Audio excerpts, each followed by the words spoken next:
practice, so I hope it goes smoothly. Wait, do I take it out of this, or? You can if you want, or just read it. Got it. McCain family doesn't know much. Remember the break. You don't have to raise your right hand. You just have to read it to me. All right, you ready? Yeah.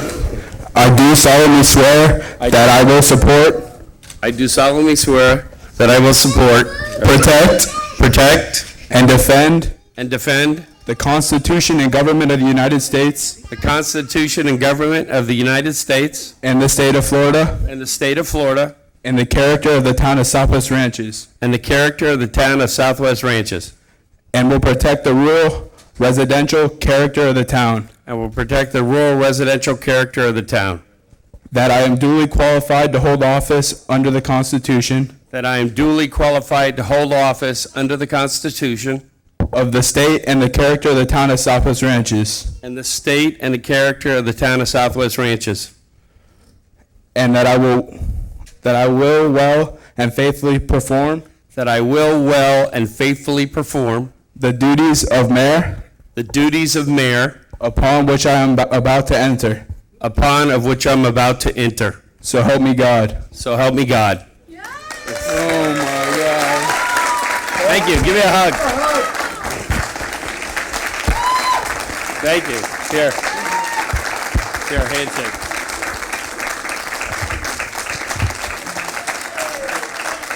Say, look.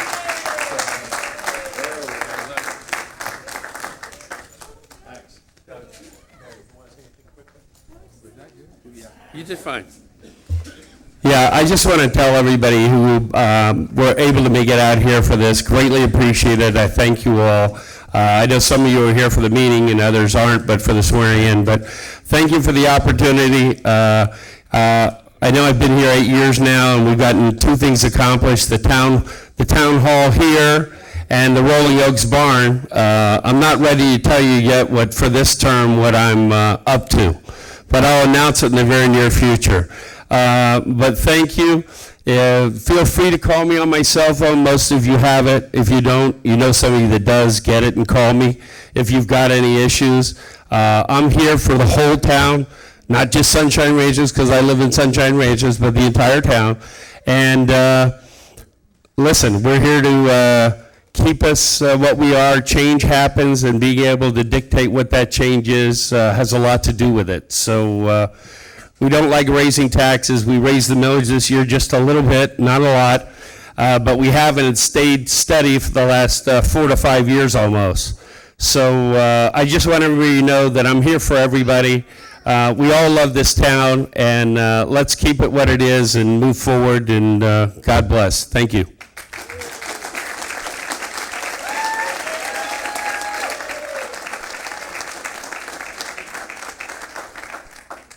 It is now with great pleasure that we swear in for the 12th year in public office, Councilman Freddie Fisickelli.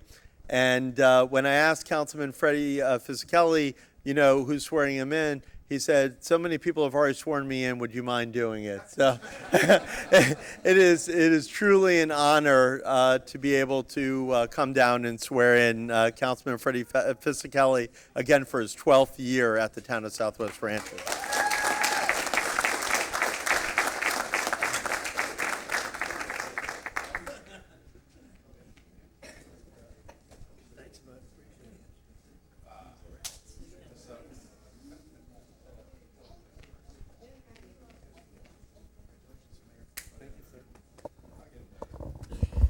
You can hold this, and I'll just speak loudly.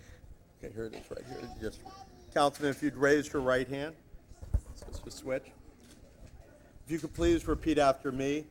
I do solemnly swear I do solemnly swear that I will support, that I will support, protect, protect, defend and defend the Constitution of the government of the United States the Constitution and the government of the United States and of the state of Florida and of the state of Florida and the charter of the town of Southwest Ranches, and the charter of the town of Southwest Ranches, and will protect the rural residential character of the town, and will protect the rural residential character of the town, that I am duly qualified to hold office under the Constitution of the state and the charter of the town of Southwest Ranches, that I am duly qualified to hold office under the Constitution of the state and the charter of the town of Southwest Ranches, and that I will well and faithfully perform the duties of council member upon which I am now about to enter.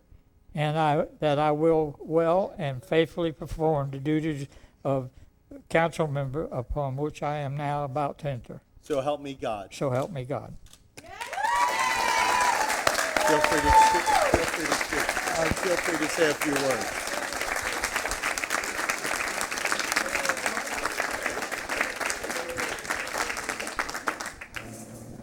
Thank you very much. It really has been a very pleasure to be appointed to this position with the support of so many people.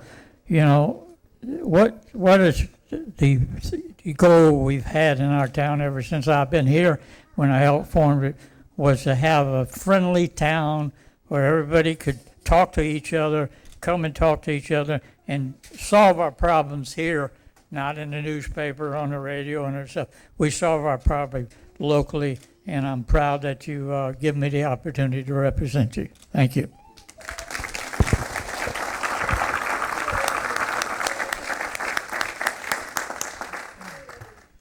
And finally, we are swearing in, ceremonial swearing in, the newest council member, District 4's council member, Dee Schroeder.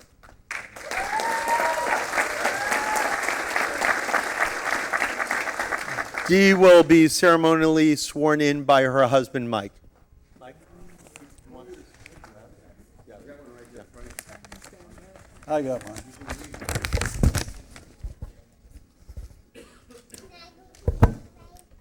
Raise your right hand. Very good. I did. Do you solemnly swear I do solemnly swear that I will support, that I will support, protect, and protect, and defend the Constitution and government of the United States of the United States and of the state of Florida and of the state of Florida and of the charter of the town and of the Southwest charter Ranches, of the town of Southwest Ranches, and will protect the rural residential character of the town, and protect the rural residential character of the town, that I'm duly qualified to hold office under the that I'm duly qualified to hold office Constitution of the state of the Constitution of the state and the charter of the town of Southwest Ranches, and the charter of the town of Southwest Ranches, and that I will well and faithfully perform the duties of council member and I will well and faithfully perform the duties of council member, upon which I'm now about to enter, so help me God.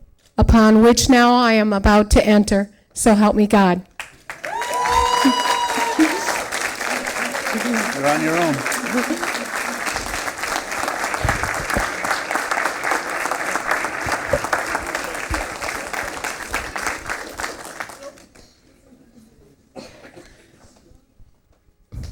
It's been rough.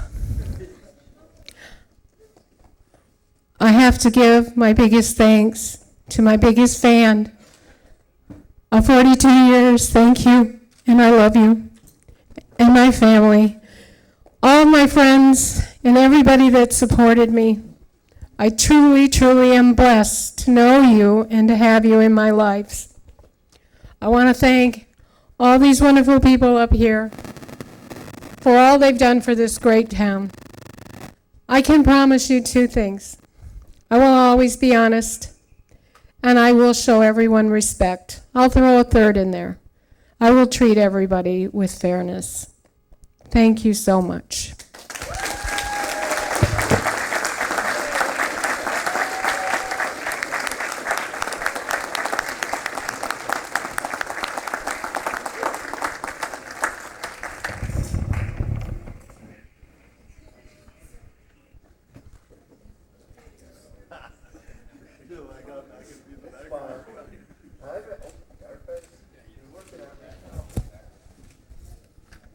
Like today, there's a photo of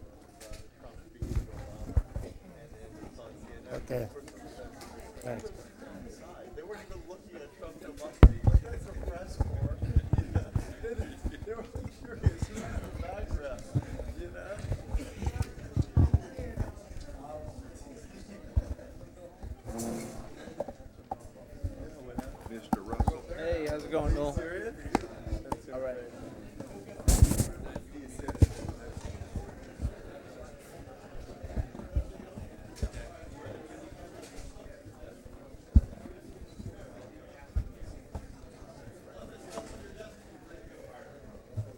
Pull it back the other way. No. Leaving? Good seeing you. Call me later. Now that we have a legal quorum, Mayor, I'm going to turn it over to you to commence the first meeting of the night, which is the local planning agency of the town of Southwest Ranches. That meeting will then suspend and go into the regular meeting of the town of Southwest Ranches. Okay, I've got to open that the same way a regular meeting, correct?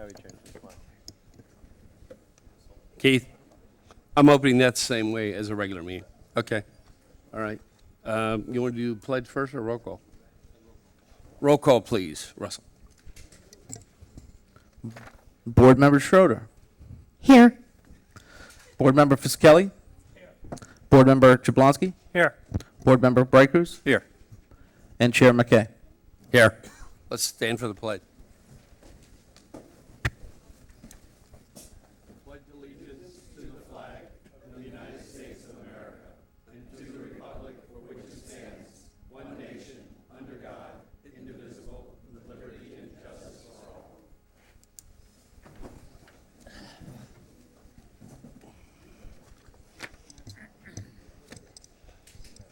All right, Keith.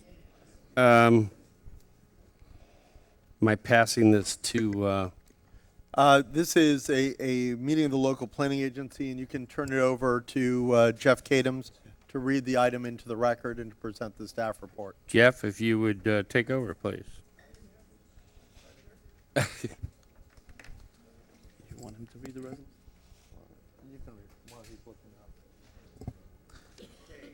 Mayor, I'm going to just read the resolution title into the record. Press the button. A resolution of the local planning agency of the town of Southwest Ranches, Florida, Jeff. recommending that the town council approve the 10-year water supply facilities plan update and related amendment to the capital improvements element of the town of Southwest Ranches comprehensive plan in accordance with section 163.3177 Florida statutes, providing for an effective date. Thank you, Russell. Good evening, Mayor. Congratulations, Mayor McKay, and congratulations, new council member Schroeder. The item before you tonight is an item that's required by Florida statute, and we have actually two items on tonight. One is the water supply plan, and one is the ear letter. And the water supply plan is an update of the one we did in I believe it was 2009, and it's the same as the one that we did before, just updated information. Continues to state that the town will rely on self-supply, and we have an ear letter resolution, which is a required 7-year assessment of the comp plan to see if any changes in state law require any changes to the comp plan. And we found that that is not the case. While the comp plan does need to be updated, there was nothing in state law that changed that necessitates any changes from the town. So, Mayor, the first item is over to you all for consideration, questions, public comment, and then we'll move on to item 2. Okay. Anybody have any comments on this issue? A motion? I'll make a motion to approve. Second. Any other questions? Open it to the public. Any public comment? Call the question. Board Member Schroeder, Yes. Board Member Fiskelli, Yes. Board Member Jablonski, Yes. Board Member Braycruz, Yes. and Chair Fiskelli. Yes. Motion passes. The clerk could please read in the second item. The second item is a resolution of the local planning agency of the town of Southwest Ranches, Florida, transmitting its findings to the town council pertaining to the evaluation and appraisal of the comprehensive plan pursuant to section 163.3191 Florida statutes, providing for an effective date. If staff could please enter its presentation into the record. So entered. Jeff, could you please give a summary? Certainly. Again, every 7 years that all local governments are required to evaluate the comprehensive plans. In the past, this was a report that had to be sent up to Tallahassee that had to cover numerous areas. Now it's merely determination as to whether or not any changes in state law since the last plan update, which for us would have been about 2008, 2009, necessitate changes to the comprehensive plan in order to comply with state law. And the finding of staff is that there are no such changes, and we're recommending that you direct us to send a letter stating that there are no required changes to the state to satisfy our statutory requirement.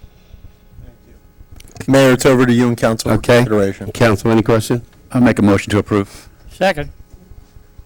Motion is second. Any public comment? Seeing no public comment. Call the question. Yes. Board Member Fisickelli? Yes. Board Member Jablonski? Yes. Board Member Bright Cruz? Yes. And Chair McKay. Yes. Motion passes. That's the last item. Right, Mayor, if you could get a motion to adjourn, please, the LPA, and then we can move into the regular meeting. Got a To motion? adjourn. Second. Okay. Call the question. Board Member Schroeder? Yes. Board Member Fisickelli? Yes. Board Member Jablonski? Yes. Board Member Bright Cruz? Yes. And Chair McKay. Yes. Okay. All right. Meeting's now- adjourned. Now we got to start over, right? Start the other one. All right. So roll call, please. Councilmember Schroeder. Here. Councilmember Fisickelli. Yes. Councilmember Jablonski. Here. Councilmember Bright Cruz. Here. Mayor McKay. Here. Stand for the pledge, please.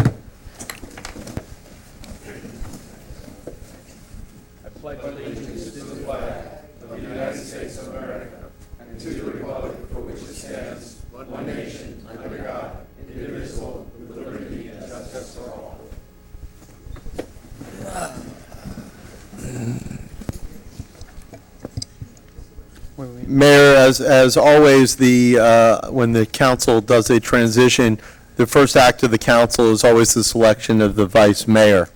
If the council would make a motion of who it would like as the vice mayor, then when we read the title, we'll insert that council member's name in there. All right. It's going to be a surprise, I know. I make a motion that we nominate Councilman Bright Cruz as vice mayor. Okay. Anybody want a second Bright Cruz? I'll second it. Thank you. What we'll do now is read in the resolution with Vice Mayor Bright Cruz being the vice mayor for this term. A resolution of the Town Council of the Town of Southwest Ranches, Florida, appointing Councilmember Bright Cruz as the new Vice Mayor of the Town of Southwest Ranches and providing an effective date. Okay. Go ahead. It's up to you for council question, public comment. Yeah, any comments? Nobody's got any? Public, any comment? Public comment? See no public comment, call the vote. Councilmember Schroeder? Yes. Councilmember Fisickelli? Yes. Councilmember Jablonski? Absolutely. Vice Mayor Bright Cruz? Yes, thank you. Mayor McKay? Yes. Motion passes. Thank you very Yeah, much. I think that was-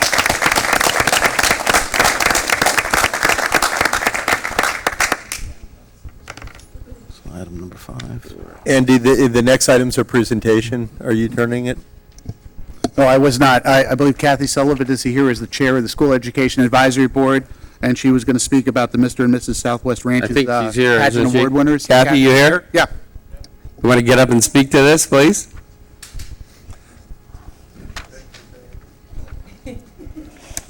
How are you? Good. I'm glad I get to talk about it and have to face y'all though, right? We had the Mr. and Miss Southwest Ranches pageant this year. It was the inaugural year for it. We tried to come up with some really clever, creative ways to raise money for our scholarship.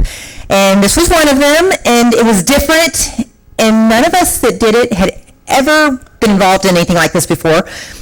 So we made it really exciting. But we had two great judges that were beauty queens, and we had a couple of people on the board that don't have children, and they organized it, ran it, so that those of us that were moms were able to sit back and be moms. The kids all competed in beauty and poise, talent. He entered a photograph for photogenic, a question and answer, and fundraising, because this was a fundraiser. We raised over $4,000 in a matter of 2 hours, and the kids, I think what was special was the kids walked away with this incredible feeling. The judges did a wonderful job, and for somebody, like I said, who's never been involved in something like this, I was really impressed. One girl who won Prettiest Eyes was just in tears, and she's like, but I have glasses. And the judge, who is adorable, Miss Florida Teen and American Beauty, she pulled out her glasses and she put them on, and she said it just magnifies them. And there was a story like this about every child that won. It was really special, and I think we will have it for many years in the future, and we're very proud of each and every person. This was a last-minute kind of invitation for the contestants to come, be introduced, but we were able to get a couple of them, and I'd like for them to come up. Go right ahead.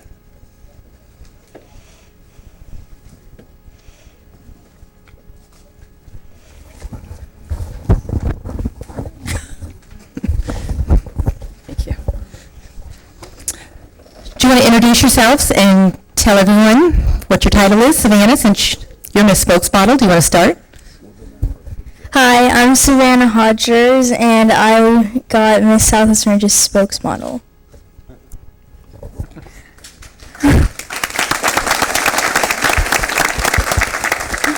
Hi, I'm Madison Sullivan, and I got Miss Junior Southwest Ranches and Miss Southwest Ranches Supreme.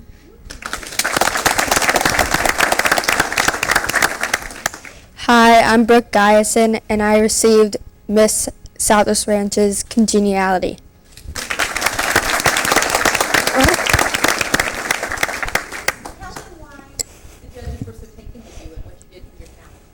Oh, my talent, I read a poem and I wore my bearded dragon on my shoulder. Stay put if you would, because we want to come down for a picture. Thank you. All right, come on, guys. Thank you, girls.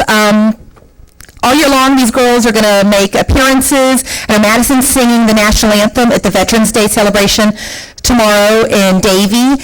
And all of them have opportunities all year long, and that's kind of what this is about, besides raising lots of money for the scholarship.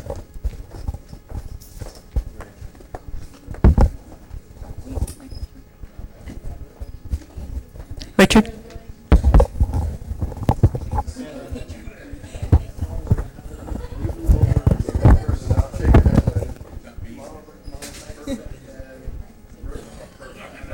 If you guys can kind of slide over a little. There we go. And I can see everybody. Oh, yeah, Kathy, jump in too. Yeah, Kathy, get in here. It's you, dear. You get on it. All right, big smiles, everybody on the camera. Thank you, folks. Hold on.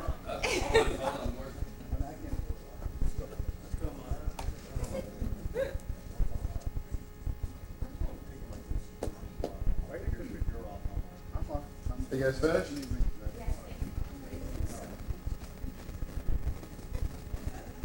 All right. Now it's finished.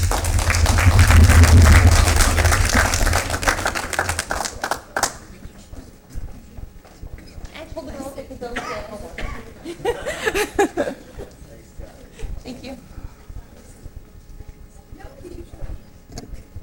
How many items are there?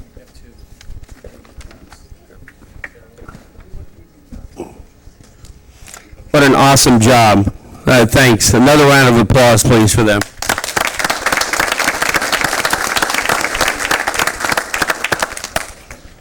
Mayor, the Florida courts have determined that the next two items on the agenda, both of which are waiver of plat applications and waiver of plats, are quasi-judicial in nature, and as such, they're treated with a little bit more legal formality than the other items on the agenda. The rules of the quasi-judicial proceedings are written on our agenda, and they're also in the code. If anyone needs them read out loud, we'd be happy to do so. Seeing none, we won't read it out loud, but they're in the agenda. I would ask that the clerk read in the first item into the record.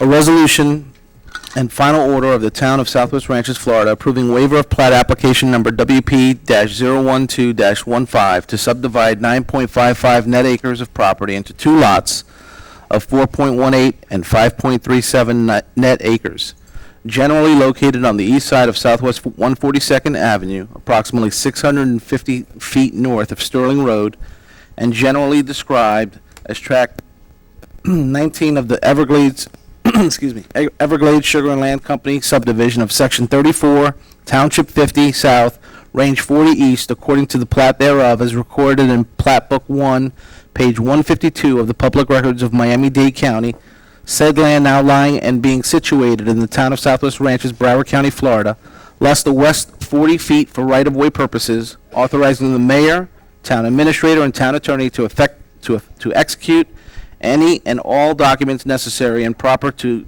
effectuate the intent of this resolution, providing for a recordation and providing an effective date. Thank you, Russell. This item and the next item are quasi-judicial, which means that anyone who wishes to speak on either of these two items needs to be sworn in.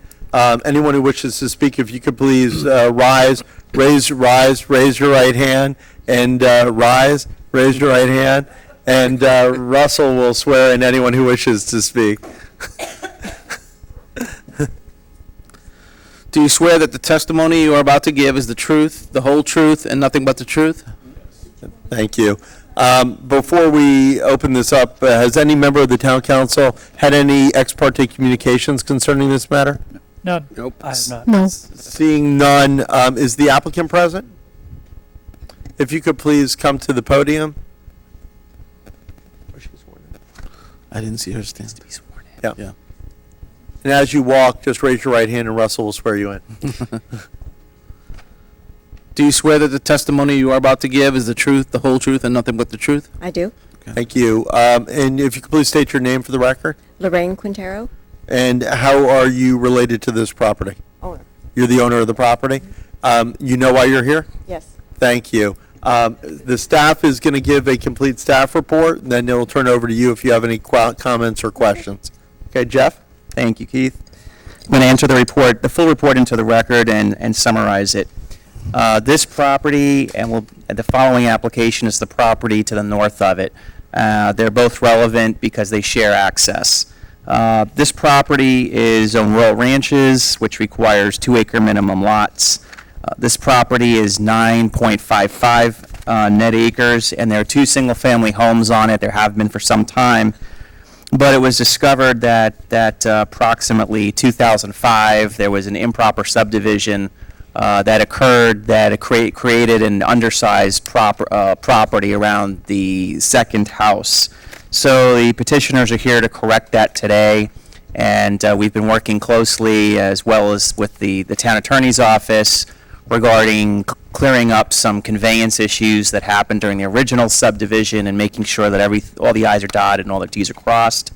The property will be re-subdivided into 4.1 acres and 5.37 acre lots, measured net, and access will continue to be through a shared driveway that's off of Hancock. That will serve a total of 4 properties.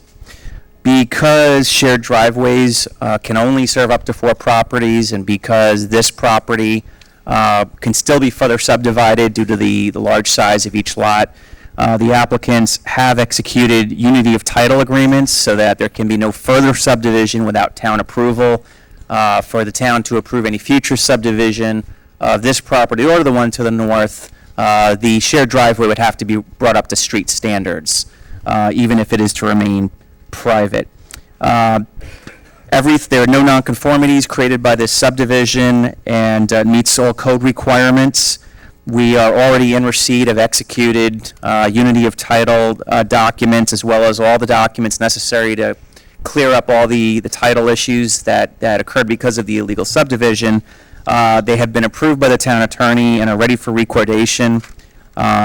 And our recommendation, should the town council decide to approve this item, is that cost recovery be made current, and I believe they've done that, and just acknowledgement to the applicant that the approval of this application doesn't become effective until the resolution approving it is recorded in the public records, along with the other legal documents that we have. Thank you. Does the applicant agree with staff report and staff's findings? That's Do you have any questions of staff? Nope. Okay, Sure. Mayor, does any member of the town council have any questions of staff at this time? No questions? Seeing none, what we'll do then is open it up to the public, then we'll give it back to you for concluding remarks. Any member of the public wish to speak on this waiver of plat? Seeing none, public session's closed. Jeff, do you have any concluding comments? No. Does the applicant have any concluding comments? I'm clear on everything. Mayor, it's over to you and the council to a determination whether or not the applicant has shown by competent and substantial evidence that the waiver of plat is justified under the town's code. Okay. I'll make a motion to approve. Second. Steve? Any other questions? Public, any other questions? No, you already did public. Okay. Russell, call the question. Councilmember Schroeder, Yes. Councilmember Fisickelli, Yes. Councilmember Jablonski, Yes. Vice Mayor Bright Cruz, Yes. Mayor McKay. Yes. Motion passes. Thank you. The second and last quasi-judicial item that's on tonight's agenda, again, is a waiver of plat. Russell, if you could please read it into the record. A resolution and final order of the Town Council of the Town of Southwest Ranches, Florida, approving waiver of plat application number WP-1716 to subdivide approximately 9.2 net acres of property into two lots of 4.65 acres, Lot A, and 4.59 acres, Lot B, generally located on the east side of Southwest 142nd Avenue, Hancock Road, approximately 990 feet north of Sterling Road, and described as Tract 20 of the Everglades Sugar and Land Company subdivision of Section 34, Township 50 South, Range 40 East, according to the map or plat thereof as recorded in Plat Book 1, page 152 of the Public Records of Miami-Dade County. Said land now lying and being situated in the town of Southwest Ranches, Broward County, Florida, less the west 40 feet for right-of-way purposes, authorizing the mayor, town administrator, and town attorney to execute any and all documents necessary to properly effectuate the intent of this resolution, providing for recordation and providing an effective date. Thank you, Russell. In accordance with Jennings' rule, would like to make disclosures. Any council member have any ex parte communications concerning this matter? No. Nope. No. No. No. Is the applicant present? If you could please. Hi. Have you been sworn in? Yes. Good evening. My name is Elizabeth Surdisian. I'm here on behalf of Jane Storms, representing Police Land Surveyors. We are the applicants for this waiver of plat. Thank you. You've been sworn in? Yes. And you understand what the application is? Yes. And the owner does as well, obviously. All right, at this time, I'll turn it over to Jeff for a presentation. Thank you. This is the second property north of the previous waiver of plat. This property is 9.24 net acres, and the applicant seeking to subdivide it into two parcels measuring 4.65 and 4.59 net acres. It's the same rural ranch zoning, which requires 2-acre minimums. There is one house on the property. The new property line will not create any nonconformities with regard to setback or any other development standard.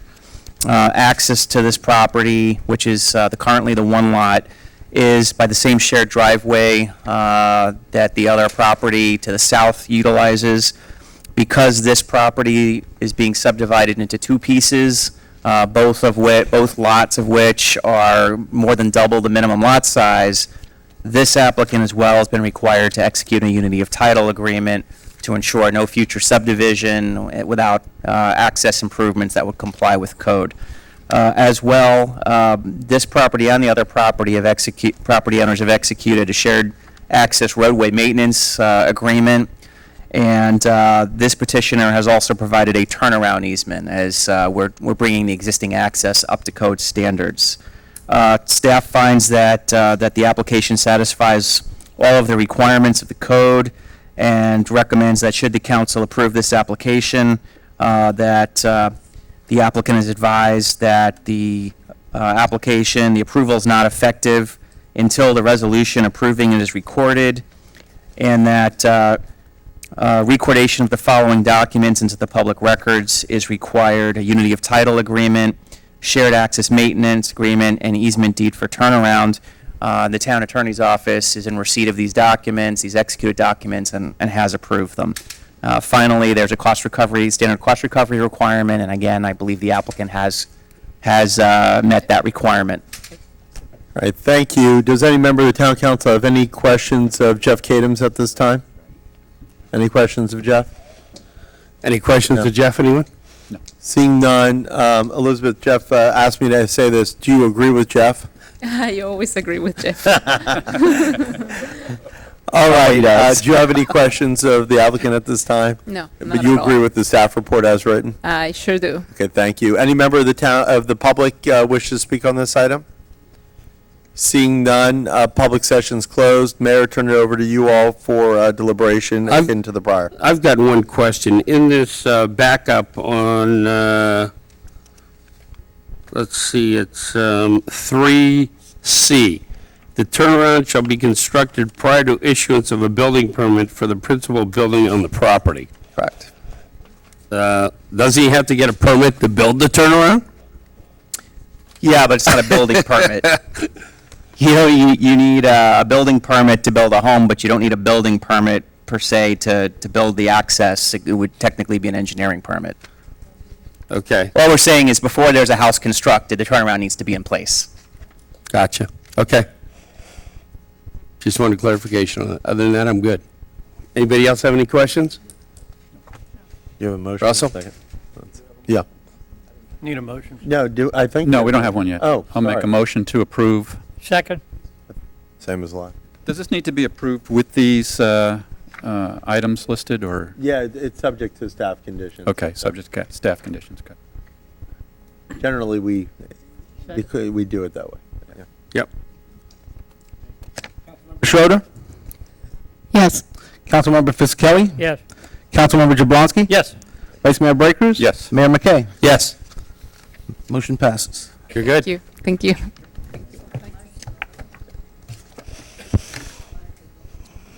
Public comment. Okay. Public comment.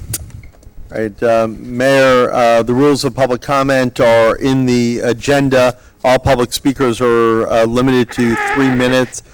We have 6 public speakers tonight. This is on any item that's not on the agenda. Does anyone else wish to submit a public comment card at this time? If you could please do so and bring it up while we're speaking. In the back, they should be right in the back. In order of how they're turned in, Vince Valletta, David Kaczynski, and Bob Hartman. Vince, you're up. Yeah, I'm gotta get up.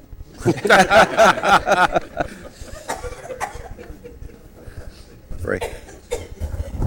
I'd like to take this opportunity to congratulate the mayor, vice mayor, the re-elected councilman, and the newly elected councilwoman. And it's a pleasure to be here in order to address you, and I hope you will do the best you can for the citizens of this town. Thank you.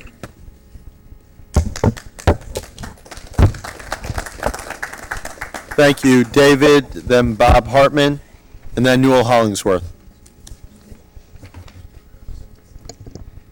David Kaczynski, 6411 Holity Trail.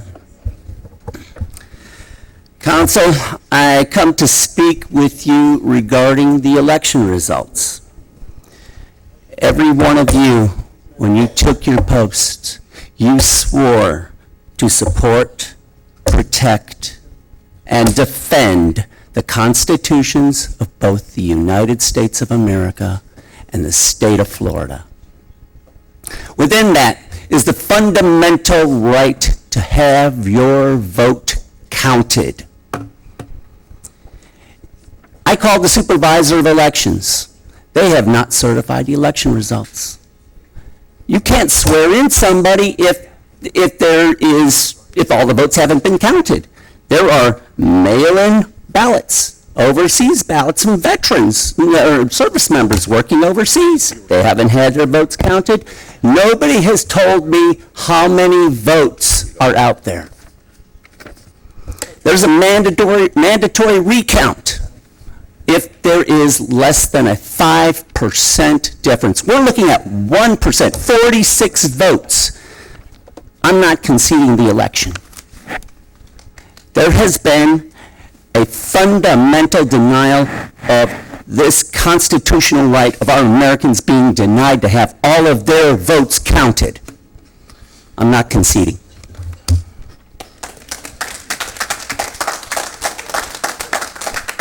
Bob Hartman, followed by Newell Hollingsworth, followed by Louis Colon. Bob Hartman, 5441 Southwest 198 Terrace. It's a hard act to follow, particularly with what I was intending on saying. We got some new blood on the council. I'm glad to see that. I think we also had some good people involved in the election as well, running that.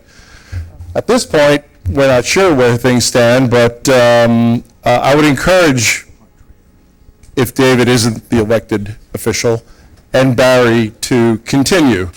As you guys know, I go to a lot of the HOA meetings, and I sit on 2 of the boards, and it's been good having the feedback of some new people in those meetings. So, and something I said to David as well, if he doesn't succeed, I believe, Steve, you lost your first election, and Doug, you lost your first election. Both of you guys persisted, and you won in your next election. So, maybe you'll have some competition in 4 years, Doug. We'll see. But regardless of the outcome, I would encourage whoever doesn't get elected to continue to participate, because their help and support is certainly appreciated. Thanks, Bob. Newell, followed by John Eastman, followed by Patrick Cotter. Bill Hollingsworth, 199th Avenue.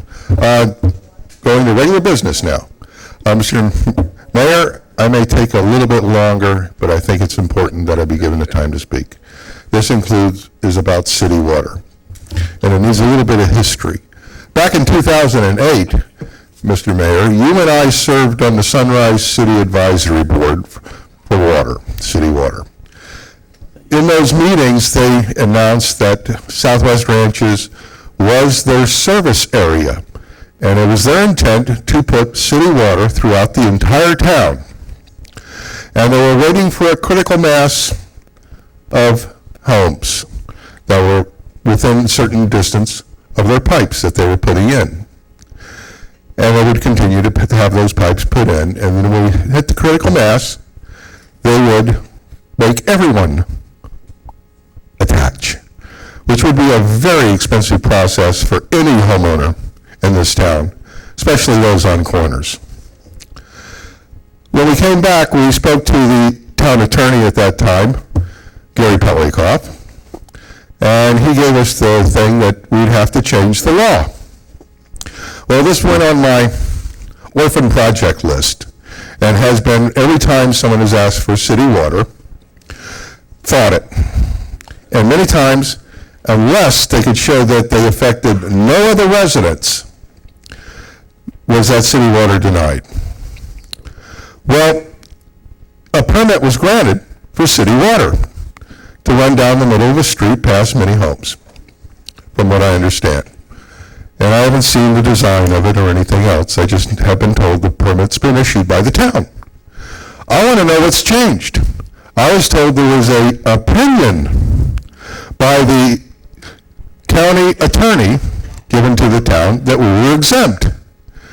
Yet I had the previous town attorney and the present town attorney tell us we had to change the law in order to exempt the town.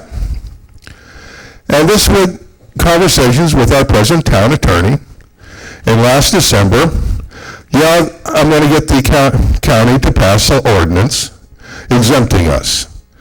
As late as August, when I asked him again, he told me that the present mayor of the county, Marty Kiar, would have that put forth and passed before he left office. Well, now it hasn't happened. And Mr. Kiar is now elected to the property appraiser's office. And he will be moving over there January 3rd. and this hasn't been passed. Yet we have this letter from the county attorney, which would be a great backup document. May I continue? Go ahead. A great backup document if we were having it passed before the county, to say even your county attorney says this, but to act on giving a permit, or any permit, for water down the road to various different homeowners, when we have, this council has in fact denied property owners from getting city water because it affected other residents. It has been the town policy of this council not to grant those permits. I would like to know what has changed by this council or the law. Since the law hasn't been changed, Sunrise still has the right, since we are their service area, designated service area, to impose city water upon all the residents at any time they want to. And I don't think an attorney's letter holds any weight, because if the county attorney changes, or you get 3 attorneys in a row, in a room, you're going to get 4 different opinions. So I would like to know what has changed. I would hope the council can explain that to me this evening. Thank you. Thanks, Noel. John Eastman, followed by Patrick Cotter, followed by Frank Espinosa. John? Sorry, didn't see you back there. I wanted to speak on the 188th traffic. Should I wait? Yes, absolutely. Okay. It's on. All right, in that case, I'll speak about the election. Not necessarily on ours, but there has been an allegation against the supervisor of elections that there was some filling out of absentee ballots in the offices down there. And there's a current complaint that has been filed, so things are not cozy downtown there. And I hope that we get some federal help in looking into that. Doug, welcome. I'm listening. Yeah. Dee, you and David really did a great job. You both campaigned hard, and, you know, split vote down to a few, so we'll see what happens. But best wishes, and Thank you. I know that it's a wonderful council. Freddie, congratulations. Landslide in your favor. Yeah. Anyway, I'll hold my 188th comments till we talk about it. Thank you. Thanks, John. Mr. Cotter? You're going to talk on 188th also? Yes, sir. Okay, we'll wait. Absolutely. Mr. Espinosa? Frank?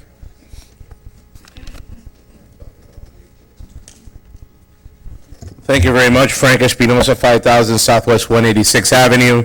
I just want to, and I will be commenting on 188 when we get there, but I just want to bring back to the table, earlier this week I had an opportunity to go to our HOA meeting. I mentioned some concerns that I personally have with 186th Avenue and 185 Way and some of the traffic issues. I've reached out to some of the city officials here, and I'm going to start some dialogue on this. But as we look at the solutions and the situations going on 188 and 190 and the whole 390 Platte, I'm going to start bringing to the table the situation on 186th Avenue.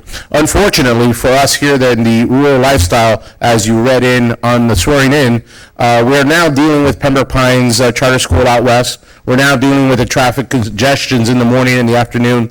We're now dealing with the Seguidores Church on Sundays, which is a good hour of traffic. And we're dealing with a lot of situations that are increasing our traffic flow. 186th Avenue and 185 Way, as you all know, is mainly a Weston Pines corridor, not necessarily a Southwest Ranches street.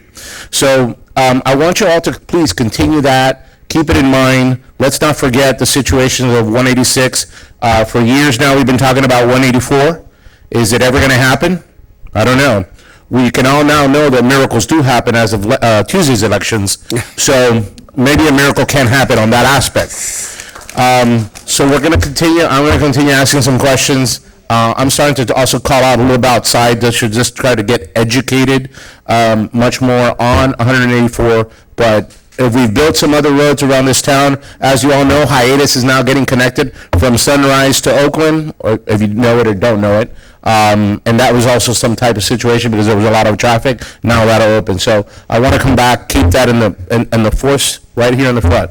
Also, thank you to Doug that I did speak to you about that one folio out on 186th Avenue, which is where I almost had my accident last Wednesday where I was on my horse Wednesday afternoon around 5:30 in the afternoon where a car came speeding southbound on 186th Avenue to pass the car that was slowing down to make the left onto the dog left. I did not see him. He did not see me as I was coming around, heading back to my house on my horse. Last thing I want to do is fall off, hit the pavement, hit the car, or whatever the case or situation might be. I'm looking to hopefully someday move out of Southwest Ranches in a box, feet first out of my front door. So I don't want to do it yet, okay? So thank you very much. I'll talk a little bit about 188 later, but 186th Avenue, 184 Avenue needs to start showing up on this a lot more, okay? Thanks, Frank. Mayor, you're on number 9 now. We're on number 9. Okay. Board reports. Anybody for board reports tonight? No board reports. Okay. Council member comments. Go ahead. You want to start, Gary? You want me to lead? Yeah. Go right ahead. You can I'll lead off. Lead off. Just be brief. Car show, car show, car show. Yeah. That's second on the list. First on the list is to congratulate Councilman Fitzkelly and Councilwoman Schroeder on their recent victories. And I'm sure everybody's going to do a really good job and do the right thing. And once again, congratulations. And I also want to congratulate the challengers, David Kaczynski and Barry Nutzig, if he's here, for getting in the race and staying involved. That's a really good thing, and it brings the best to the table when we do all that. So the other thing I want to mention is this Saturday is the Ride for the Ranches out at the Rolling Oaks Park in the barn area. It starts at 11 o'clock, goes from 11 to 4. There's going to be food there. There's going to be a big dunk tank. As I understand, most of the council will be there. At least 3 of us. At least 3 of us will be there. Wear a wetsuit. Hopefully it'll be warm. It was cold last year in the water. The water was actually warm, but it was for a great cause, and it was a lot of fun. It was enjoyed by everybody, and the cars are really, really nice. And so I encourage everybody to come out there and support the Parks Foundation. And that's all I have, Mayor. And by the way, congratulations, Mayor. I left that one out by Thanks very accident. much. Appreciate it. And that's it. Next. Steve, you want to go? Sure. I'll be brief. I also just want to congratulate, I'll start, Mayor, with you. Congratulations. Thank you. Really, Thank you. we really Appreciate it. fortunate. And Freddie, congratulations. And of course, Dee, congratulations. Thank you. I really appreciate it. And really, everybody that was involved, the elections are a great time to learn more about the town, to kind of see what's happening out there, and to see everybody get involved was really good. So I know you all do a great job, and Freddie, you've been doing a great job for 12 years, so we know that, and we just wish you the very best. Thank you. Thanks. Do you want to go? I just want to say thank you again to everybody, and I know I'm not going to let anybody down. Like I said, respect and listen to people, and do a good job for the town. Thank you. Freddie? I just want to congratulate you, Dee, on your victory. And I know I've known you for a while. I know you do a good job here. And if I can help you at any time, I'm always here. Awesome. I want to thank everybody again. Greatly appreciated. Obviously, most of you know I ran unopposed, which made it a whole lot easier. So I thank you. But the rest of you fought a really hard fight. I saw everybody out there pounding the pavement, and I want to congratulate Dee Schroeder and Freddie. Both congrats very much. But the polls, I don't know what the total count was on the vote, but it was up there. So thank you all for coming out. Appreciate it, whether it's for 185, 186, 345. It's issues that count and matter. So we don't usually get people out here till the problem is their issue. So those of you that have time, willing, and effort, feel free to come out and join us at any council meeting. We'd love to have you. So thanks for coming. Go ahead. Are you done? I have one more thing Go right ahead. I forgot. Yeah.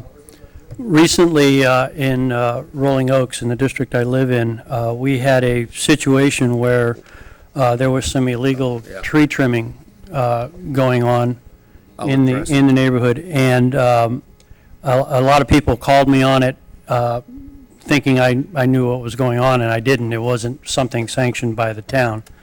And I just want to go on the record and make sure everybody understands that it was not something that I condoned, not something that I authorized, and the town administration, I believe, will address it in his comments on that. And I just want everybody to know that that was not done on the town's behalf at this point. So, and there is an ongoing police investigation into it, and I don't want to say too much beyond that. I'll join in on that because I know all about that particular issue in Rolling Oaks and the tree trimming. One of our residents had purchased a new boat in the hundreds of thousands of dollars. It's trailerable. It has a tower on it. It has electronics on the top. And in going through Rolling Oaks down Mather Boulevard, he did $5,000 to $6,000 in damage on his tower and electronics on his boat. So he, because of that, he complained to the town that some trees needed to be trimmed. And the town ultimately, government's a little slow getting things done here, so the town went out and trimmed some trees. Apparently it was not enough. On the flip side of that, when he was going in and out, he started driving around off the road in people's yards on Mather to avoid the trees so they didn't hit his boat. So he called me up and asked me to meet him out there. I met him out there. I went down Mather with him. I said, me personally, if it was my boat and I got that much damage, I would have somebody drive the truck and the trailer. I would stand on the side of the boat, and I would go down and I would mark the branches that are hitting your boat. Just the branches that are hitting your boat, and cut them out of the way. I said, and then call the town and ask them to come pick it up. I said, if that were me, that's what I would do. So ultimately, I guess he took it into his own hands and went and did that. And then the town called me, yelling and screaming about it. I said, you ought to be telling the guy, thank you. He saved the town money, trimmed the trees themselves, and all you got to do is go pick it up. It's not like he hat-racked him like FP&L does. It's nothing like that. I understand the theory and the goal for Rolling Oaks, Mather Boulevard, is to ultimately have a oak canopy. Well, the oak canopy has to be tall enough to clear FedEx trucks, UPS trucks, and those of us that have big motorhomes or boats with towers or whatever, we don't want damage done to our stuff. I spoke to the town attorney briefly about this, and he said the only thing that applies to that is roads and potholes. So if there's a pothole in the road and you report that pothole to the town, and you later get damage on your vehicle related to that pothole you reported, you get to send the check to the town to reimburse you. That does not apply to tree and tree branches, okay? So the story and history on that tree trimming is exactly what I just told you, and if any of you happen to disagree with that, I'd be thrilled to get a phone call from you and discuss it with you, because I'm fully 100% in favor of the resident related to this issue. So I just want everybody to know that. Yeah, but let me chime in here a little bit on that. When a resident takes matters into their own hands, such as that, they also can create a public liability and nuisance. We don't know that they're licensed arborists or tree trimmers.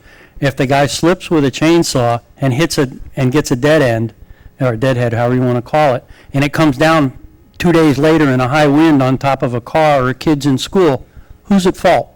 You have that possibility. There's too many what-ifs. That's why we I would hire tell you, licensed people to do you're that. right, but a couple of things here. For the town to do it, licensed, insured, arborist, all that other stuff, okay? And by the time the town gets around to getting it done, which would probably be 2 or 3 months from now, and it's not that the town's going to get with the resident guy who's having the issue to say, all right, bring your boat down here, let's see which one's hitting and cut it. So the town's not going to do that, unfortunately. I'm going to tell you right now. And by the time the town gets around to fixing it, it's too late. You just got another $5,000 damage on his tower to his boat, and he doesn't get to bill the town for it. So, again, I don't disagree with that statement, but I'm supporting the resident on this one. Well, I kind of disagree with the philosophy of take matters into your own hand. We formed this town to protect ourselves, and maverick behavior, I don't think, where does it start and where does it end? You don't get it started, is what you do with that. That way you don't have to worry about an ending. I don't disagree with you, but after a storm or a hurricane, we whip out our chainsaws and we clear the roads and we do what it takes to get us in and out. And the same risks and exposure and everything else applies to that time also. Yeah, but I kind of disagree with how things were left. There were limbs in the road. I don't disagree with you. They weren't in the road. They were on the swale. I went out there. I took pictures. I came back, showed them to not only the town attorney and the manager and everybody else, but the fact of the matter is, could it have been a little neater? Maybe. But I don't think it was hazardous. I don't think it was hat racking. There's a variety of things I don't agree with on what other people think.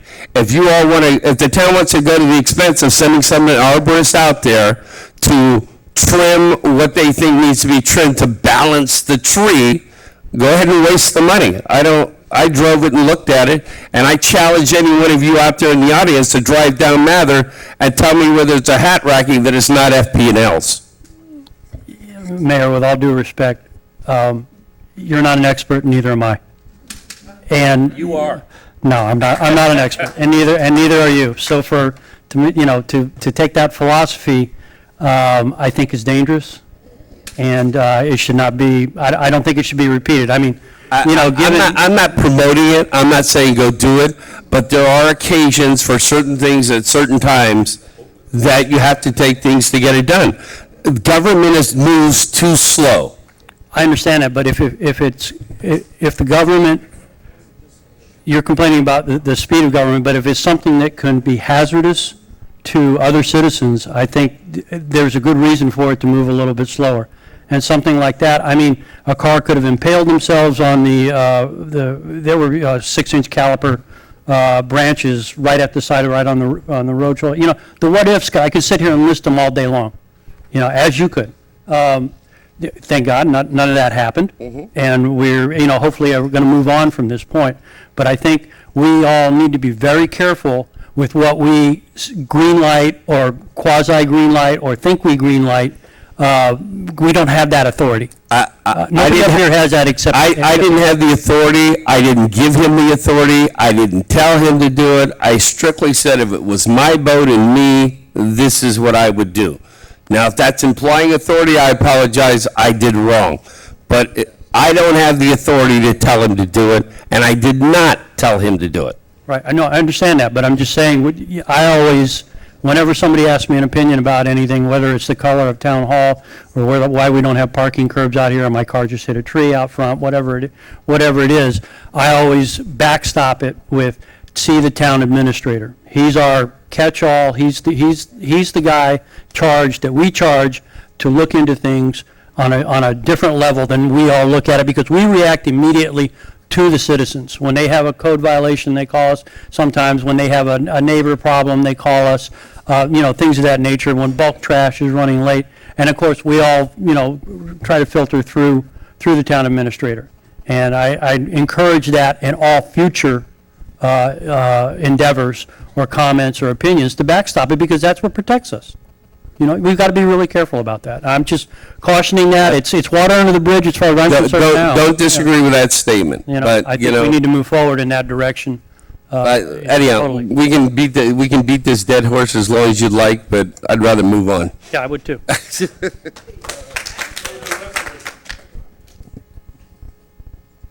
all I got. No, I have nothing to say. All right. Legal comments, I guess. Sure, Mayor, I'll be real brief. First of all, just to make it clear after listening to the debate, and I don't want anyone to think otherwise, it's not legal to damage, alter, change in any way public property without the authority of the municipality. So I don't want anyone to think out there that you can go and do something to town property with any council member saying it's not legal, and I just want to clarify that. Other than that, obviously, Mayor, I'd like to congratulate you and Councilmember Schroeder, Councilmember Fisickelli on your elections, and to everyone who participated in the election process, which I know is an incredibly grueling process, so I congratulate you all. Finally, tomorrow is Veterans Day. The town is closed tomorrow, and I just want to acknowledge all the great veterans that we have in our local community in the town, and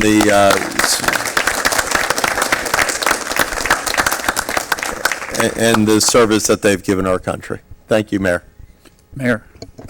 Yes, go ahead. Question for Keith. Keith, I wonder if you could make some comments, if you're not prepared tonight, maybe at the next meeting regarding the Sunrise Water and that issue. I'm absolutely happy to.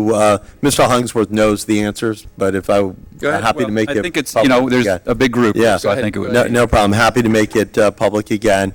The County Attorney's Office, City of Sunrise, Florida Department of Health, Andy, I don't think I'm missing anyone. I think those are the three organizations, have all opined that there is no ability for any organization to force any homeowner in any community in the state of Florida to connect to a water supply from a water utility that is not located within that municipality. That being said, so if the town of Southwest Ranches had its own utility, it could potentially force connection to its utility. But the city of Sunrise, not being in the town of Southwest Ranches, cannot force connection to its utility. The city of Pembroke Pines cannot force connection to its utility. The county attorney has made it emphatically clear. Florida Department of Health has made it emphatically clear, and others have as well. What changed? I don't know what changed. Essentially, they never thought it was legal, quite frankly.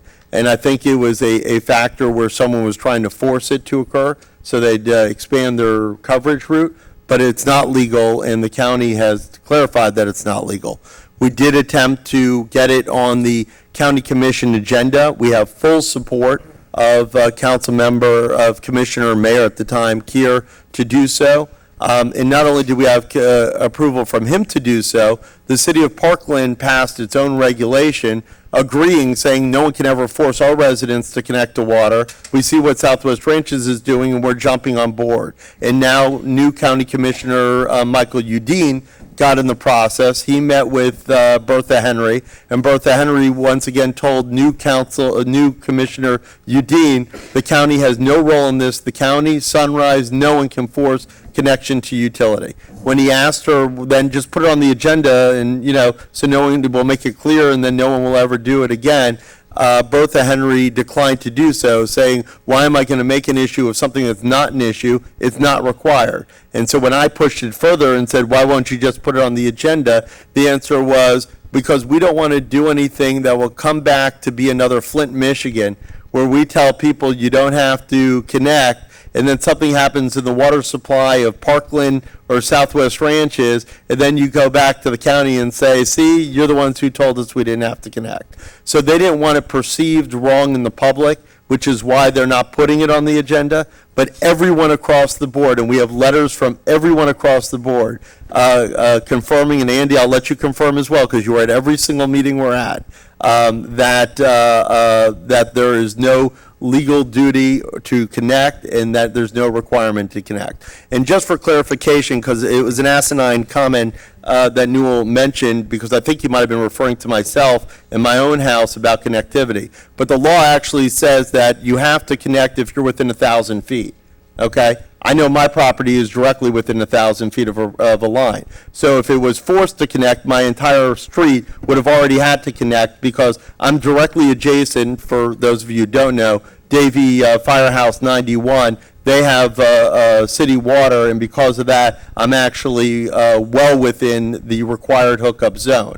So when I started inquiring about this, it was relating to myself, seeing if I had to hook up, and that's when we said, no, you don't have to. There's no one who can require you to do so. So to make it emphatically clear, there's absolutely zero requirement to hook up, and all three agencies have confirmed. Andy, I'll throw it to you in case you know anything different, but you've been at every meeting.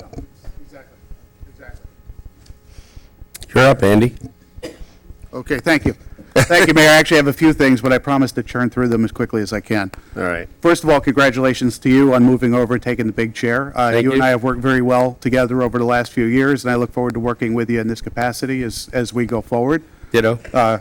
Congratulations to Councilmember Fisickelli. Great to have you back in that chair, or staying in that chair. I look forward to continuing to work with you. And to Councilmember Schroeder, welcome aboard. On behalf of town staff, we certainly welcome you to serving in this role, and we're here to support you and do whatever we can to help you be successful. We recognize you got a big job ahead of you that you need to learn and, to go out there, but you got a big responsibility to represent the public, and we're here to support you in any way we can. The aviation, if you'd handle that for me. I do have it on the list, but I'll do that next. As you all recall, we talked, or Vice Mayor at the time, Mayor McCain now, spoke about a meeting he had with some folks from the airport and from Broward County about an aviation advisory board, that they were looking for people to serve on a technical committee, dealing with airport noise and some of those issues. And they were looking for somebody else to serve on a communications committee. And we've had some volunteers that I wanted to pass along to you. John Eastman, who's here tonight, had offered to serve on the tech committee. He's got, as you all know, a great deal of expertise in that area. Mark Modrich has volunteered to serve as an alternate in that capacity. And Roxanne Culbertson has offered to serve on the communications committee, where she'll be tasked with bringing the information from the tech committee back here to the town to share with us. And before I obviously pass that along, I want to make sure we got council consensus to go forward with those recommendations.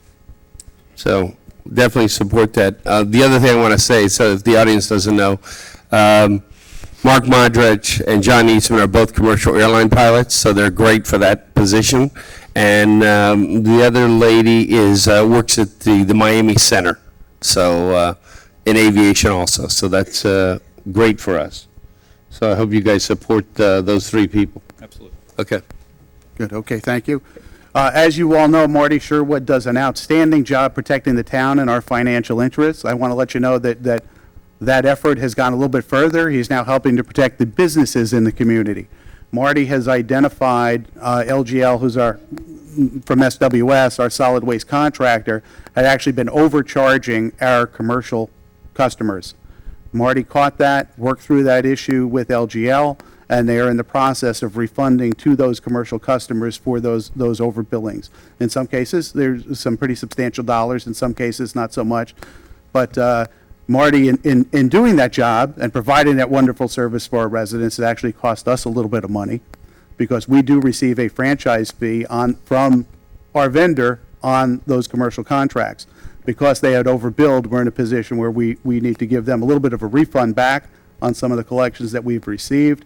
Obviously, if any of you want more details, I can certainly give you the specifics on it, but I just did want to give you a heads up and let you know that a little bit of the collections that we've taken in on that solid waste will be going back. But the good news is it's going back to those people who are paying the bills. So I wanted to share that with you.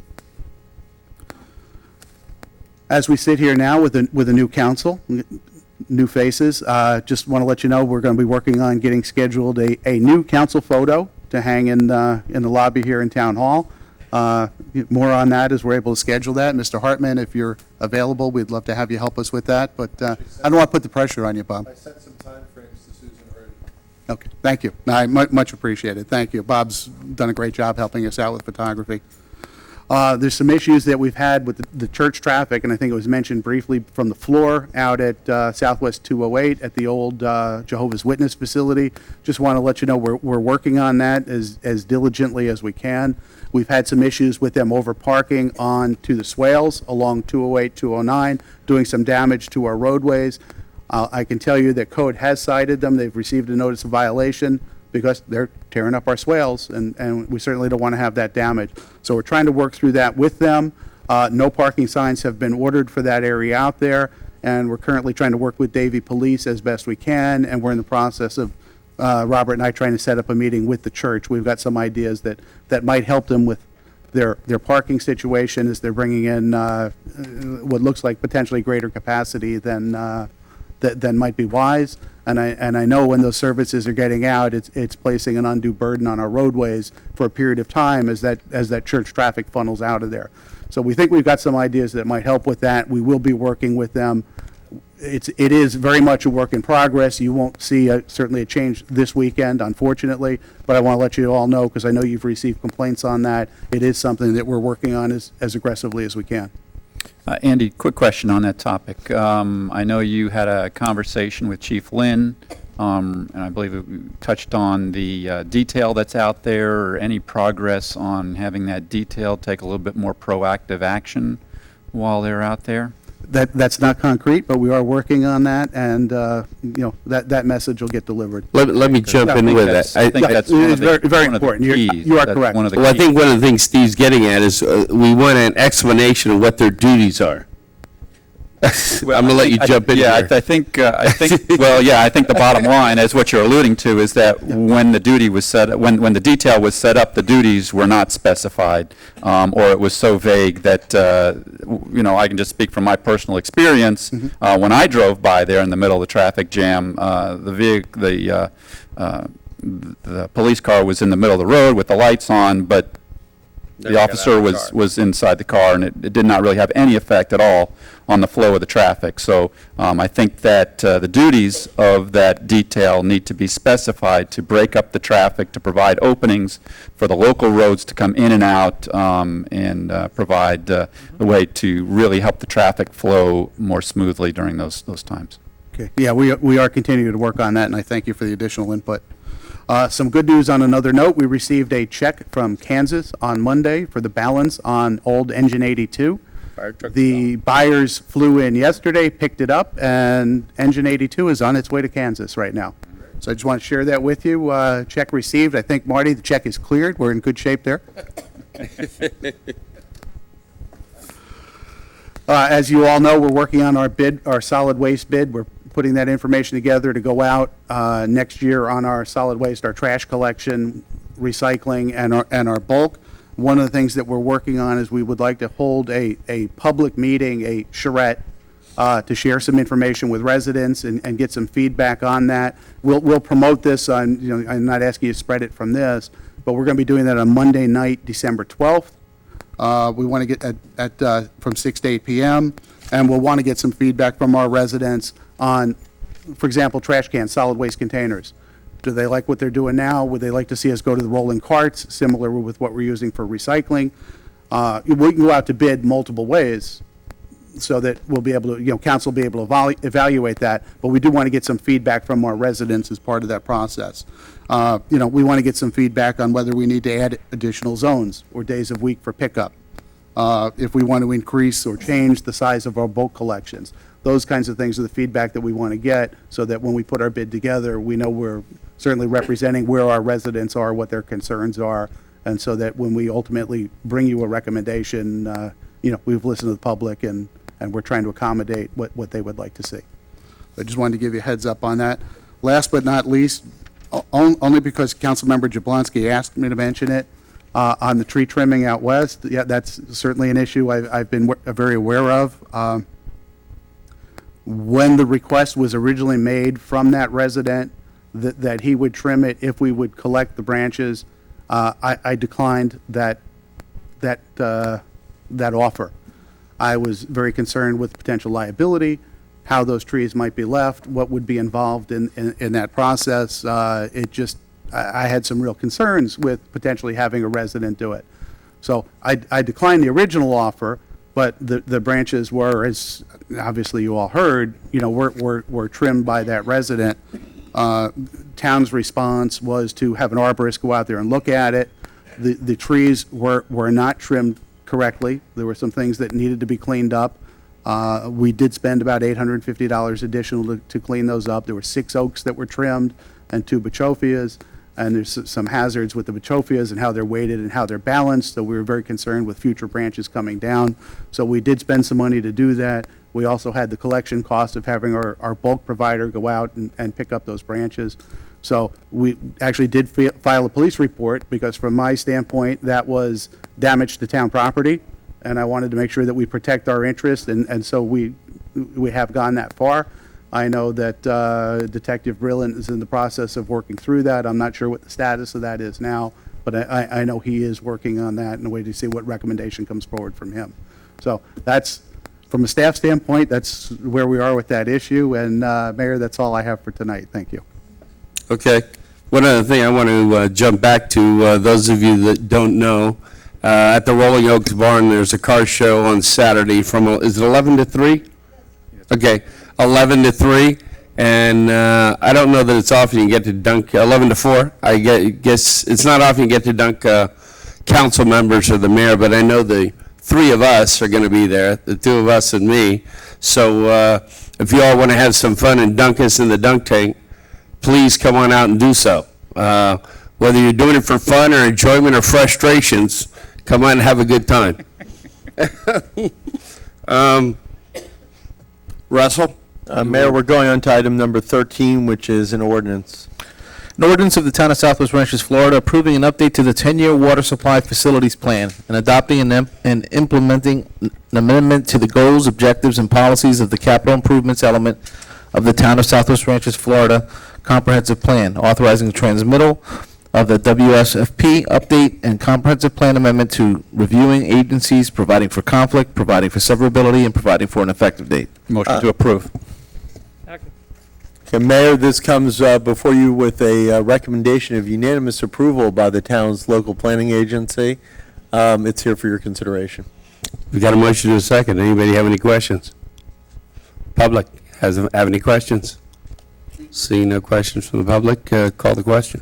Councilmember Schroeder? Yes. Councilmember Fisickelli? Yes. Councilmember Jablonski? Yes. Vice Mayor Bright Cruz? Yes. Mayor McKay? Yes. Motion passes. Yeah, Item 14, go ahead. Item 14 is a resolution of the Town Council of the Town of Southwest Ranches, Florida, transmitting its findings pertaining to the evaluation and appraisal of the comprehensive plan to the State Land Planning Agency pursuant to Section 163.3191 Florida Statutes, providing for an effective date. Motion to approve. Second. Mayor, like the prior item, this comes before you with recommendations of approval on this item, and it's here for your approval. Okay. Any other questions here? Public, do you have any questions from the public regarding this matter? Seeing no questions, public's closed. Russell, call the question. Councilmember Schroeder? Yes. Councilmember Fisickelli? Yes. Councilmember Jablonski? Yes. Vice Mayor Bright Cruz? Yes. Mayor McKay? Yes. Motion passes.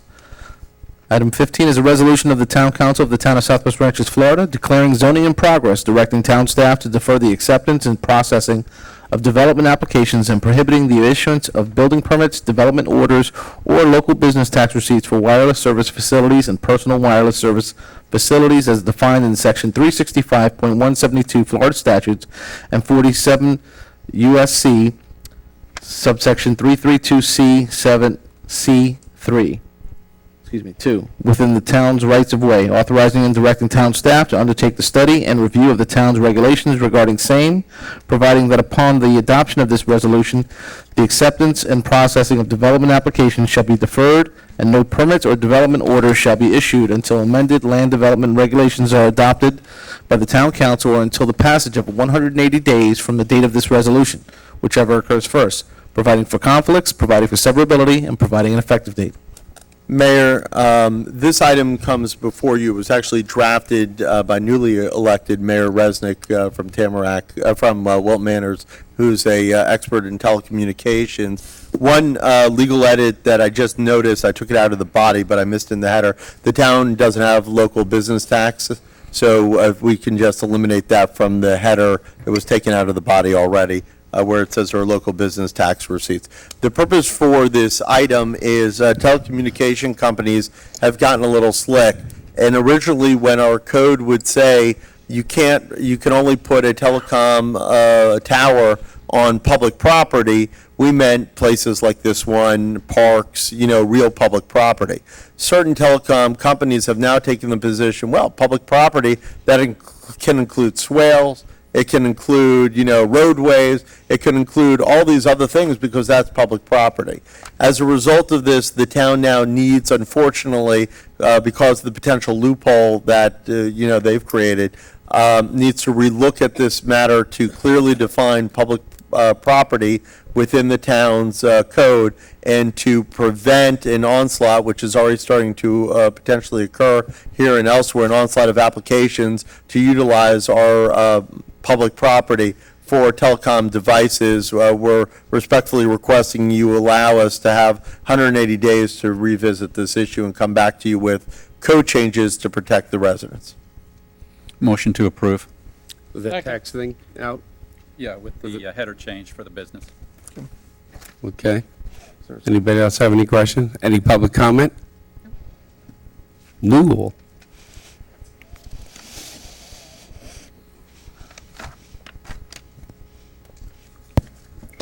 Bill Hollingsworth, 199th Avenue. Respectfully request as chairman of the Comprehensive Plan Advisory Board that this be put before the Comprehensive Plan Advisory Board because we worked on the Telecommunications Act last year with Mr. Resnick, and for the review in that board, so it comes to you as a nice, clean, and ready to pass ordinance. Thank you.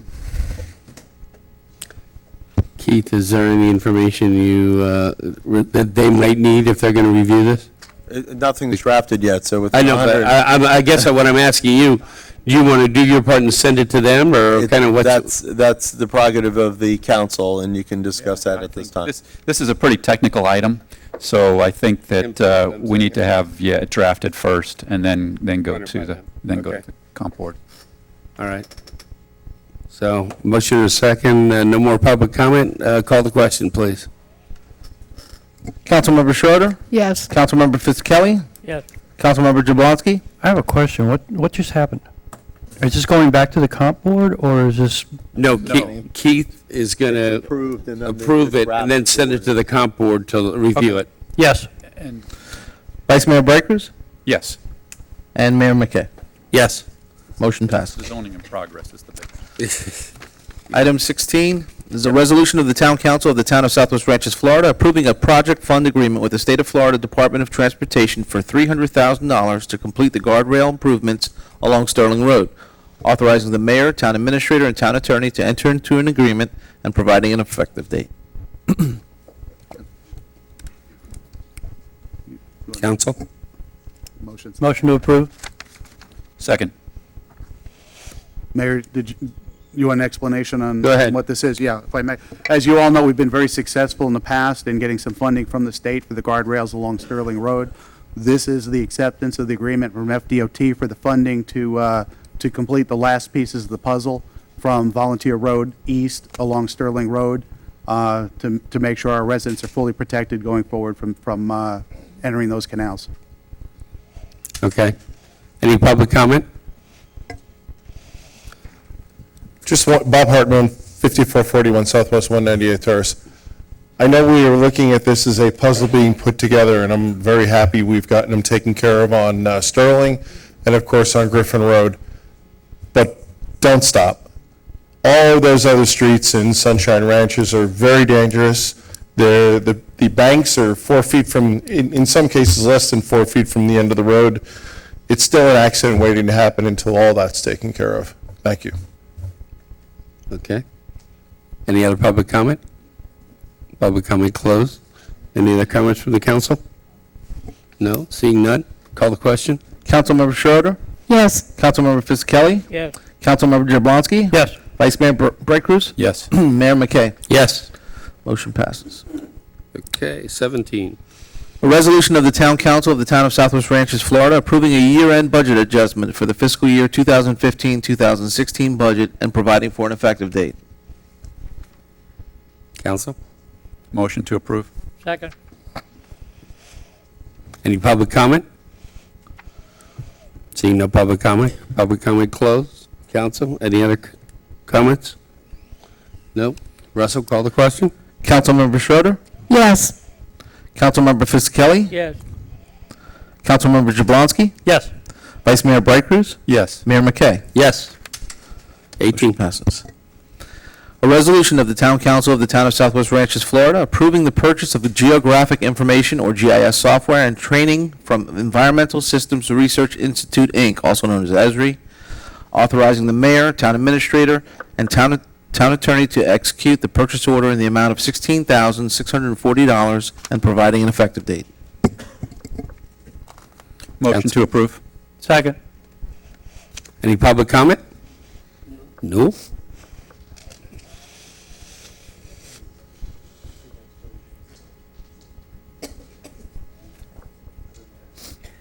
Bill Hollingsworth, 199th Avenue. Will the purchase of this GIS system allow the town to take over the designation of the wetland areas within our town? Because I was told this is one of the things that it would do. From the county. From the county. Yes. And put it into our town. Yes. I'd like the opinion on that. That's one of many things, yes. I said, to me, that is the major thing. Right, but it's one of many. But I just want to make sure this is what it's doing. Okay, thank you. I'm sure it's after the training we're signed off and certified, but yeah, I would tell you that. Day one, but yes, that's Andy, what it can you add to that? Andy, would you add to the GIS? Yeah, Russell's going to be able to add more to this, but I will say, what made us look at the GIS system in the first place, despite all the robust uses that are available to us, it came out of a meeting that we had with Broward County on the wetlands issue. And so Broward County, we wanted to take some autonomy back from the county. We wanted to make it easier for our residents. We wanted to spare them that trip to the county, try to spare them some of that expense. And so by us putting the GIS system in here and downloading their templates, the information that they have in that, it gives us the ability to go in and look at an individual property and verify that there are not wetlands on that property. If there are wetlands, sometimes that gets a little bit more complicated, but in many, many cases, there are no wetlands on those properties, and so it helps for our residents. It just simplifies the process. It makes it much easier, makes it much faster, and again, takes that expense away. So does that answer the question that you were? I do have a, Mayor, do have a follow-up. Just, this is not going to be day one. Any idea of when this gets installed, when we get the training, when we get the stuff from the county, when we can feel like we're confident to take this over? What do you, go ahead, throw a number out there. I'm smiling because I'm handing this one to Russell. Because I know he's worked very hard on this project. Excellent. 10 days. You're on the record, Russell. No pressure. I knew this was coming. Of course it was. As we committed to council during the budget process, this was something that was a high priority for us, and we do have commitment from the county that they will work with us on being as seamless as possible and as quickly as possible. This is our first priority item.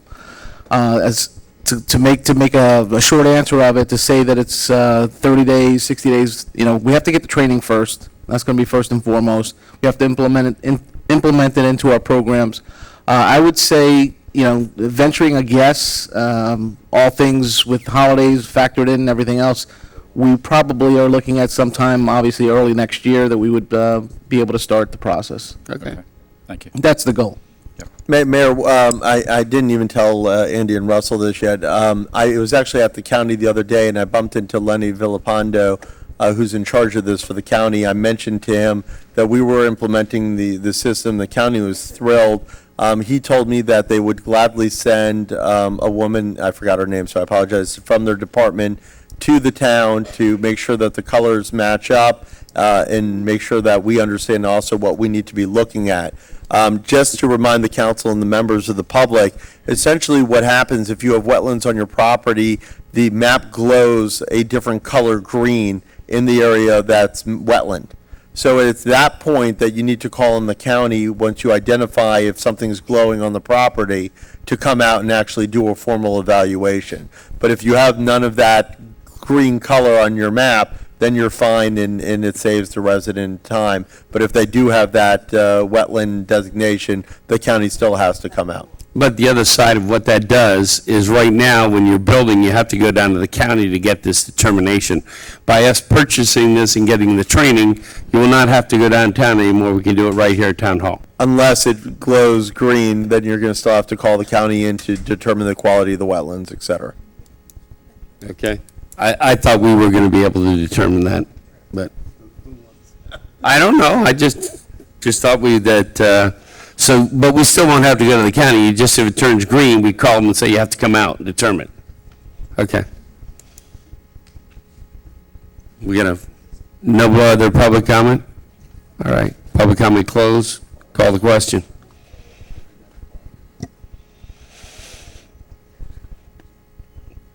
Call the question, please. That's all right. Councilmember Schroeder? Yes. Councilmember Fisickelli? Repeat it, please. This is the motion to approve the GIS purchase, the PO for the GIS item. There's a motion and a second. The mapping for the Yeah. wetlands. Yes. Vice Mayor Brighters? Yes. Mayor McKay? Yes. I'll vote yes, too. I didn't get over Jablonski. I'm sorry. How did I do that? Councilmember Jablonski? Couldn't resist, sorry. That's Russ. funny. Okay. All right, next is discussion on 188th Avenue and Griffin Road, Platte 345 HOA traffic discussion. I am going to pass it over to Andy to kind of surmise before we jump into this. Yeah, thank you, Mayor. Here, as you all recall, we've had discussion at multiple council meetings about this. Councilmember Bright Cruz has hosted a community meeting. A couple of meetings ago, you all decided that you would put kind of a 6-month window on trying to put a permanent solution in place to solve this very complex problem with the traffic on 188 and 190 between Country Estates and Griffin 345. As part of that discussion, you wanted to put in place, effective November 1st, temporary closures, which would probably lead to permanent, but certainly short-term closures at 54th and 57th, leaving 190th closed at the newly paved area, creating at 63rd the only entrance into Griffin 345. And that was going to be in place for 6 months. We were going to bring in a traffic planner to look at this and try to find the best long-term solution to do that. At the last meeting, at October 27th, I came back to you and let you know that we had some information made available to us that we didn't have previously, that we had a resident along 190 who had some severe and frequent health issues that necessitated emergency rescue, going to the home, in some cases multiple times per month. For that reason, council decided at that time that you would hold off on the closures of 54th and 57th, leave everything else in place as it currently exists and existed before that, and that we would come back in a couple of weeks, meeting tonight, and let you revisit and rediscuss what you had wanted to do as far as a short-term solution. In the interim, we've been working very aggressively with our traffic planner, who has met with members of the community, has been out there, has spoken to some of the council members, and we have, as a result of that, a special meeting of the council scheduled for next Wednesday night at 7 p.m. here in council chambers, where Tom Hall, our traffic planner, will come in and will present his findings and his recommendations, multiple recommendations, to council for your deliberation as part of your efforts to seek a long-term solution in that area. So that's on the table for next week. As part of that same meeting, additionally on there will be the safety grant application request from Griffin 345, also for your consideration. So certainly the intent is that council will be able to come in here next Wednesday night, special meeting, no other distractions, no other diversions, no other items of business that need to be taken care of, to hear the presentation from the traffic planner, to get public input, to debate and deliberate amongst yourselves, and make what will hopefully be a long-term solution that's in the best interest of the entire community between 345 and Country Estates. So we have this item on the agenda tonight because council wanted another couple of weeks to kind of think about the short-term solution. So we're here tonight because it was a council request to have that on the agenda. I don't know, as I sit here tonight, whether you want to have a discussion on a short-term solution or you want to hold off until you hear from the traffic planner and you're able to take a long-term and short-term view of it. So certainly at this point, Mayor, hands off. I turn it over to the council for your deliberation. I think I recapped where we are, but if I've left anything out, I know you'll tell me. Okay, yeah, so I guess quite a few of us have met with the traffic planner, Platte 345 did, some people from 188 did. I went out, Steve, I don't know if you got an the thought process still moving forward. Even once we have a date and say we're doing something, they're still going to need a couple of weeks to notify the school buses, the mail people, rescue squads, EMS, fire department, police department. So even if we sit here today and say we're doing it tomorrow, it can't happen tomorrow because they need a little time. So the special meeting for next Wednesday, which is the 16th that we're calling, is a sole purpose meeting just for this item. So I don't know if you will have any questions or want to ask any questions. I don't know kind of what the thought was here, but we just little sharing and brainstorming before that, but we don't want to get into a whole lot of detail without having the facts from the traffic guy as far as that. But there's some things that we're quite sure that are going to happen versus the options. So I don't know if you want to lead and... I'll just add a little bit to that. So I think that as far as talking about a long-term solution, as we've mentioned here tonight, really that's discussion is for next Wednesday when the traffic planner will be here with all the data and be able to do that. So certainly we've got a lot of folks here, and I suspect that a lot of folks would like to make a comment tonight, and I certainly would welcome that, and I'm sure everybody up here would welcome to hear that. So, but from a practical standpoint, the only issue, and I don't know if we don't necessarily have to discuss or take action on it tonight or not, but from a practical standpoint, the thing that we could considerably, or we could take action on tonight is the short term now between May 1st, or we can wait until we get the full information. I'm fine either way, to be honest. I think ultimately the reason we bumped it up to the 16th and to do that was not to push it to the May 1st time. So we're not making that statement tonight, but I think after we have all the information next Wednesday, that we funnel that time down to a lot shorter time than May 1st. Absolutely, and I agree with that. No, what I was trying to say, as far as a short-term solution discussion, I think that we could talk about tonight, or it might make more sense actually to discuss that and finalize that with the long-term next. Like I said, I'm fine. I agree with you, and the catch for me is that we have residents that have bothered to come out. Absolutely. And we actually want to hear them. We've never turned down if they take the effort and the time to come out. We want you to be heard, so we don't want to deny you that opportunity. We just don't want to get in a knockdown battle when we don't have all the facts yet. The only thing I can tell you, and you all tell me if I'm wrong or not, that ultimately, for sure, positively, that 54th and 57th will be closed. I have not seen any plans that do not include that. Okay, so that's the only statement that I kind of want to make tonight, that you all to realize there are other options out there. As far as the long-term, I'm sorry, as far as the long-term solution. The long-term solution, 54th and 57th will be closed. So I don't want anybody to think that that's an option, that either one of those are going to be open.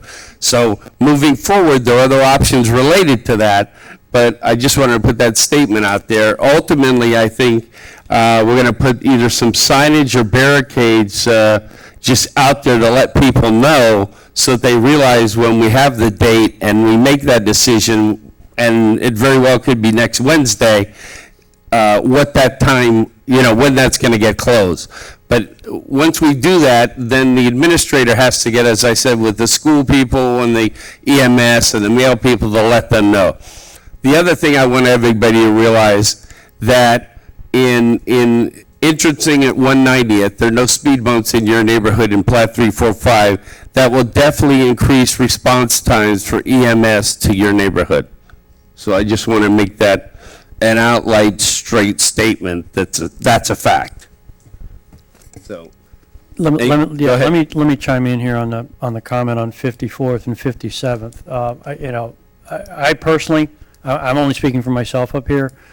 I want to wait and see what the traffic planner says on those two side streets, because we delayed this because of one house on, I think it's on 57th, am I correct? 54th, sorry. Okay. Kind of. 190th would have been a shorter time, but yeah. I agree with that. I agree with that, but that may not be what happened. I don't want to be premature here. The point I'm trying to make is, because we delayed this because of that medical situation, and I'm pretty sure we wouldn't have come to the decision that we came to the week prior. Right. Based on that. Agreed. So I don't want to. Would have been different. So to say 54th and 57th are closed under any scenario, I don't think that's an accurate statement. That may be what it is, and if we don't come up with something else in the meantime, that may not be accurate. I think it's a valid statement. Okay. No, I'm sorry. I think your statement is valid. I didn't mean to say that. I think you bring up a valid point. Let me put it that way. I just wanted to mention that, because it's really, we need to wait for the traffic planner. All right, so public comment. Anybody who wants to get up and speak? Mr. Mayor, just a quick question. You had said that the traffic planner went out and met with the residents. I will tell you, I met him with one of the residents on 188th and went out there, and he told me the next day he was meeting with the HOA, I guess, out there. So, one resident of 188th? Yeah, but John Eastman was the resident, but I've spoken to a lot of the residents on 188. Okay. So, yeah, but hold on. I'm wondering if the traffic planner spoke to a lot of the residents out on 188. I believe the traffic planner clearly knows, we drove him all through there, knows the traffic issue. So the whole traffic issue is and this whole thing was removing traffic off of 188. So I agree. That's why I'm asking, Doug. Okay. Thank you. The other night, I asked about the traffic counts. And in meetings past, I asked about the traffic counts and how they were set up statistically. I got some information from the last traffic count that I didn't get the last time I asked, because Mr. Fernandez on 158th had it. I also was over there and noticed how much more traffic 185th Way gets than 188th, and you can just see as they go straight or they go left. That really needs to be addressed. And I still don't understand why you seem to think that all these blocks you're going to create is going to be so helpful. I don't see any incentive for people to make lefts to go down 190th. Don't see it. I don't see any reason why people in 345 would want to come down 188th when they go straight out 190th. The only time that you would see that happen is if there was a wreck or something, some reason why they couldn't get down, they saw a backup.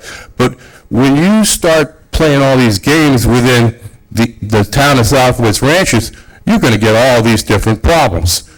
I just don't think you really have the need to have to do that in this case. You do have the need to have to build 184th. That's proven. And I can't see how a traffic engineer can condone what you want to do. It doesn't make engineering sense. We will have all that. And there's engineers in this room that will argue with you. Jim, we're going to have all that information for I understand that, but next Wednesday. let me just ask for one thing. If the guy is allowed to talk to somebody else, and you mentioned an HOA, he never came to our HOA meeting when you were there the other night with us. That would have been a perfect opportunity. He never knocked on my door. He goes to one door. Anyway, I'd like to get the information on the first traffic count and the second traffic count. You live on 188th. Yeah, 5780 to be exact. Russell, my mic. You're on. Hello? Yeah, but it wasn't the volume was turned down low or something. Anyhow, the objective, you live on 188th. Yeah, but you're also forcing traffic for the private roads over there. No. You're playing with things. Well, I think there'll be a lot of problems with that. I'm not making that call. We got a traffic guy coming. Yeah. And we're going to let, that HOA owns their roads. I know that. They And do you're what they forcing want. them to take the liability of people that might not even have a driver's Don't even license. go there with a liability, because the town volunteered to take the roads from them and relieve them of 100% of liability. If they So gave don't them the even bring prop. that up. So. I missed that last comment. I said, we offered to take the roads from them. To bring it up is a little foolish. They don't want to give up their roads. It's okay. Okay. Jill Aronofsky, 5781 188th Avenue. Nobody ever approached me or my husband to see what our wishes were for 188th. And so, and Is now you're 188 saying you're let me ask you- partnering us with 345 and 188. Okay, So we're on 188 and we do have you- a right to voice our opinion. Do you all not understand or get the fact that this entire issue is to remove the traffic or lower the traffic Yes, on and I want to know what the 188? count of the traffic is because the previous results that you had were so ridiculous that I have never seen traffic on that street or avenue, whatever you want to call it, like it's been reported. And I monitor it closely because I have the time to do that. Okay. And Maybe further down, north, it's that way. I'm not going to go back and Not forth towards anymore New York. till the All right. 16th because we'll But be here all I have night. another question that I'd like to bring up about the election and concerning Dee Schroeder and David Kaczynski. Is it official? That's Is not it appropriate at official? this time. I got to tell you, I'm going to shut you down right now because that has nothing to do with what we're talking about. Well, I didn't know So it was please going sit to be down. discussed, and I have a right to know, is it official and have all the ballots were counted? Those that were made on Election Day on the 8th and the mail-in? You can sit down. It's not up for discussion at this time. Okay, but you'll be hearing more about it. Thank you very much. Good evening, councilmen and councilwomen. Congratulations. My name is Jeremy Shear. I'm a lawyer at Becker and Polikoff, representing Griffin Road 345. Just wanted to let the council know that there's a number of concerns that the association has. First, that closing the roads pending resolution of the gate at 190th and 49th will increase traffic, especially as people who want to drive north to Griffin will now need to go south and then east and then north on 188th. Secondly, the closures will force the school bus stop to move to 188th.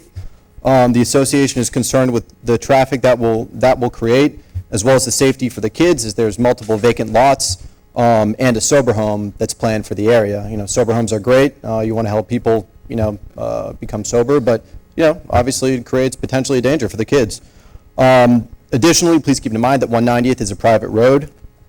And finally, the association would like to proceed as fast as possible with negotiations with the town for the installation of the gate at 190th and Southwest 49th. We sent a letter to that effect, and we're willing to meet as soon as possible with the council, town attorney, town administrator, and hopefully get that resolved as soon as possible. Thanks.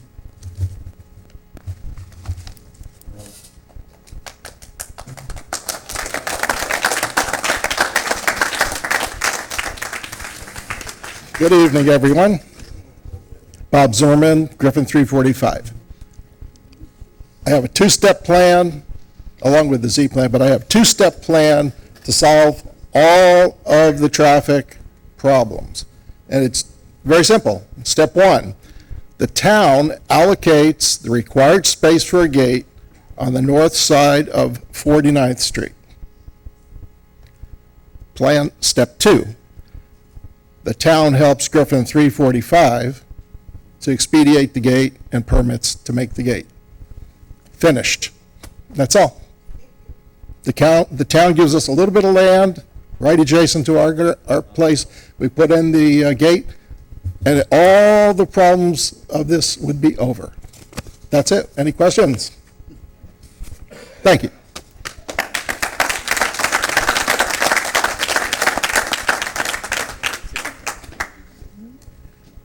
Hi, I'm Pat Cotter. I'm not quite as eloquent as Mr. Zimmerman.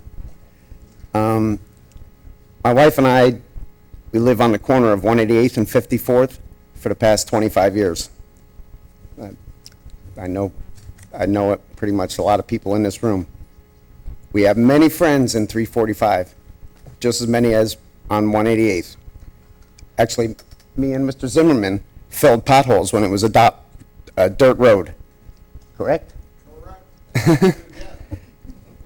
I wish it was. Now, things have changed, and the constant trash and disregard to the peaceful area we are part of has changed. I ask, please, open 190th on the north end. I'm right on the corner. Or buy me a garbage can, one or the other. Buy me a garbage can so I can pick up all the trash from the road coach and all that stuff. And please, open it 190th. And actually, that'll help the traffic, and the first responders will get there that much quicker. And that's part of the issue. The first responders will be there that much quicker. And I think that's the answer. And by the way, last time the traffic count was done, not by the way, I don't mean any disrespect. The one street that just happened to malfunction was 54th.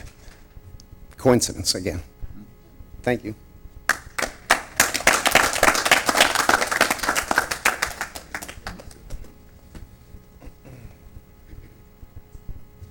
Good evening. Congratulations. Gary, you're the only one that doesn't get mentioned up here. All right. Mayor. Paul Schwein, Griffin 345. I watched the tape of a meeting just prior to this one here, not the local meetings we've been having with the town, with Steve and the traffic manager and stuff. And I was a little disappointed at the closing, or the projected closing of 54th and 57th as a muscle technique to get Griffin 345 to come to the table. I don't think we've ever denied or ever refused to negotiate anything about traffic management. I'm all in support of taking traffic off of 188th, and I want to reach that goal. However, as we proceed forward, I don't see a purpose or a reason to close 54th and 57th. It's all that's going to do is just drive the traffic south, all the way to the south side of 188th to go all the way north. It's a burden to the south. It's a burden that we're trying to relieve. Forcing us down there thinking it's going to expedite things is not. There is only one route to go, in my opinion. Offering to purchase, or not purchase, but to take over the roads is not going to alleviate liability, I don't believe, just because you made the offer. Putting traffic onto the road is going to open up a liability, just like the pothole issue that you folks brought forward. And I would hope when we consider next, the 16th, at least 54th and 57th could remain one or two available instead of forcing the neighbors to go south. I don't think you're not going to get any more cooperation than you're already going to get now just by forcing us to make the trip south. Thank you.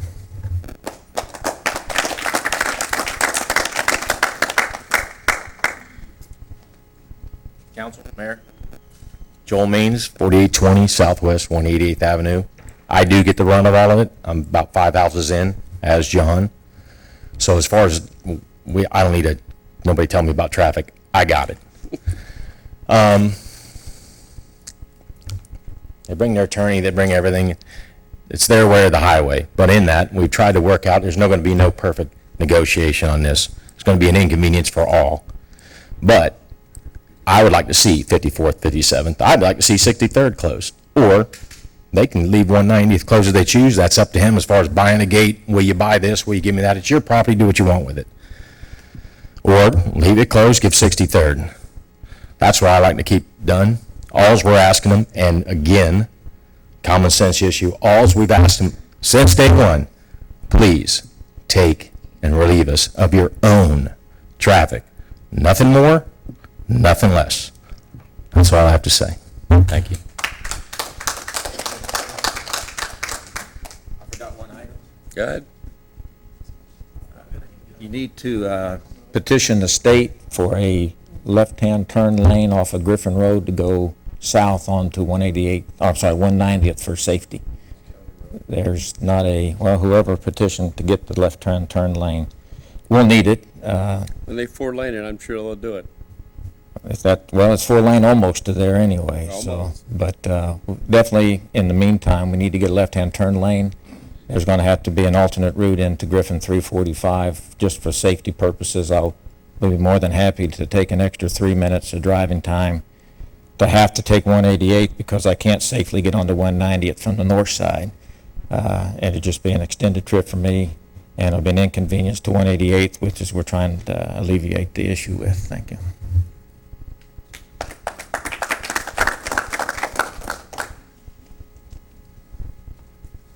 Good evening, Council. John Eastman, 188th Avenue. thanks for the special meeting on the 16th. I'll try to have most of our residents here so we can get a fair representation. The Becker Polikoff letter that I got the copy of had a lot of errors and omissions in it, so I hope, you've all had a chance to review that, and I think maybe he needs to come out and look around and get a better understanding of the issues.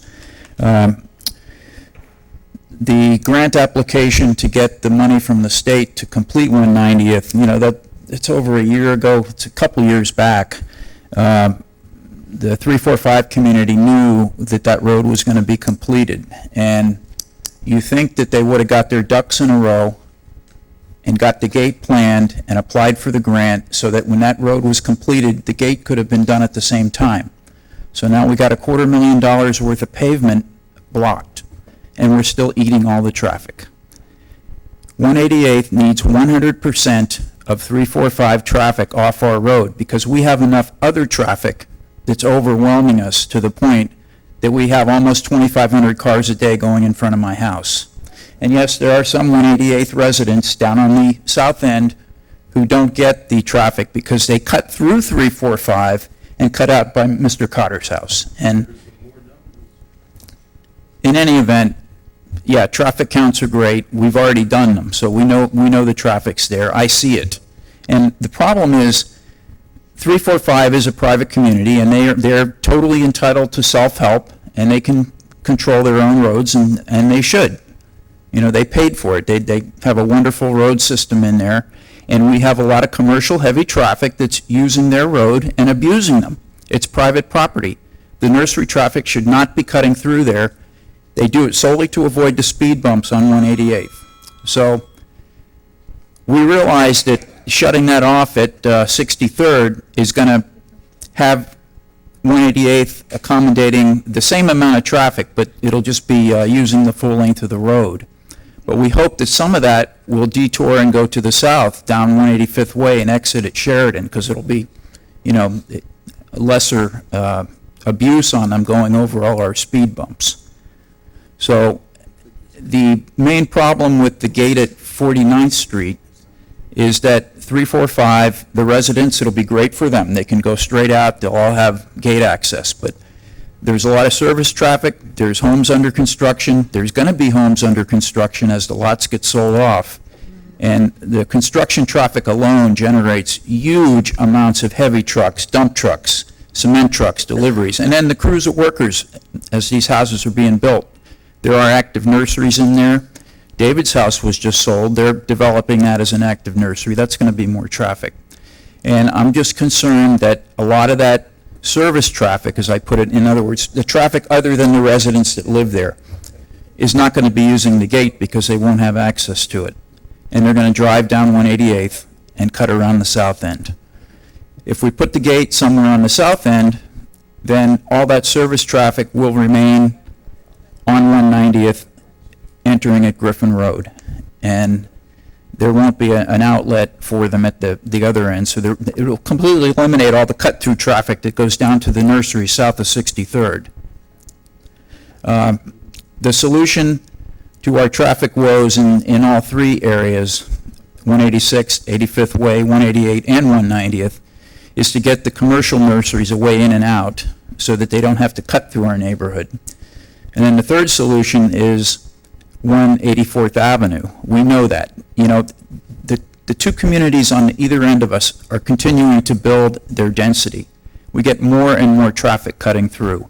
So at some point, we have to start looking at that again and try to get some county or state participation in there and let them build that road for us.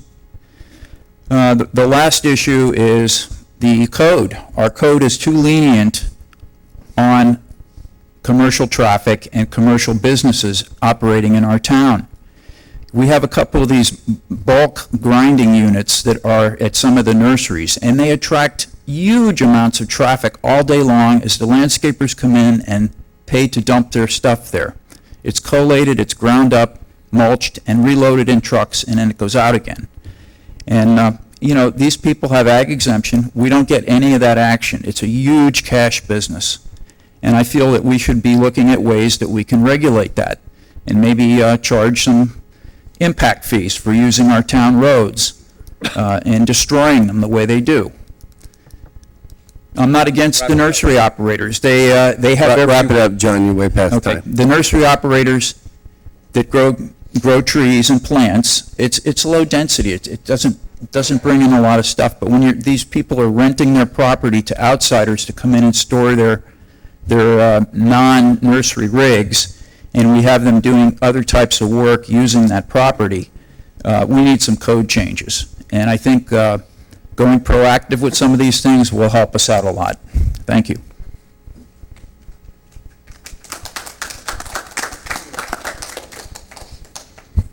Debbie Green, 5201 Southwest 199th Avenue.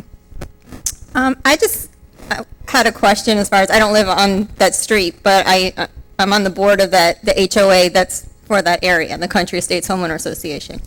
And just in listening, I just was kind of getting confused because apparently John has been getting information, whether from the attorney letters or this and that or whatever it is.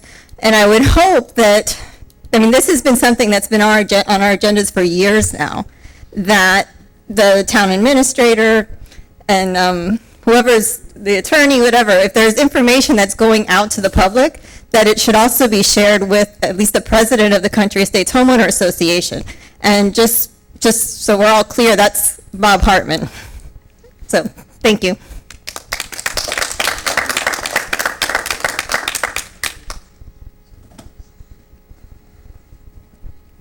Good evening and congratulations again. My name is Rick Isserpel. I live in 345 and 190th Avenue. There's two fallacies that have been mentioned so far tonight as an engineer. Number one is the additional construction traffic that will be if houses are built and service road and stuff like that. That construction traffic, that service traffic, is currently using 188th. There's no additional traffic that's going to be brought into 190th by putting in a gate. On the contrary, all we're doing is taking traffic away from 188th. And that traffic is minimal. The problem is not really the traffic in 345. The problem is people outside 188th and 190th that use 188th for access. That's most of the problem. It's not so much 345. 345 is a percentage of it, but that's just going to be reduced by opening 190th and letting us have a gate. The other thing is the nurseries that are using it. By opening 190th will not affect the nursery traffic on 188th because they still will be using 188th to get to the nurseries, not 190th. So by trying to say by opening 190th we're going to add additional nursery traffic, that's a fallacy. And then we're going to be adding construction traffic, that's another fallacy, and it's minimal. Thank you.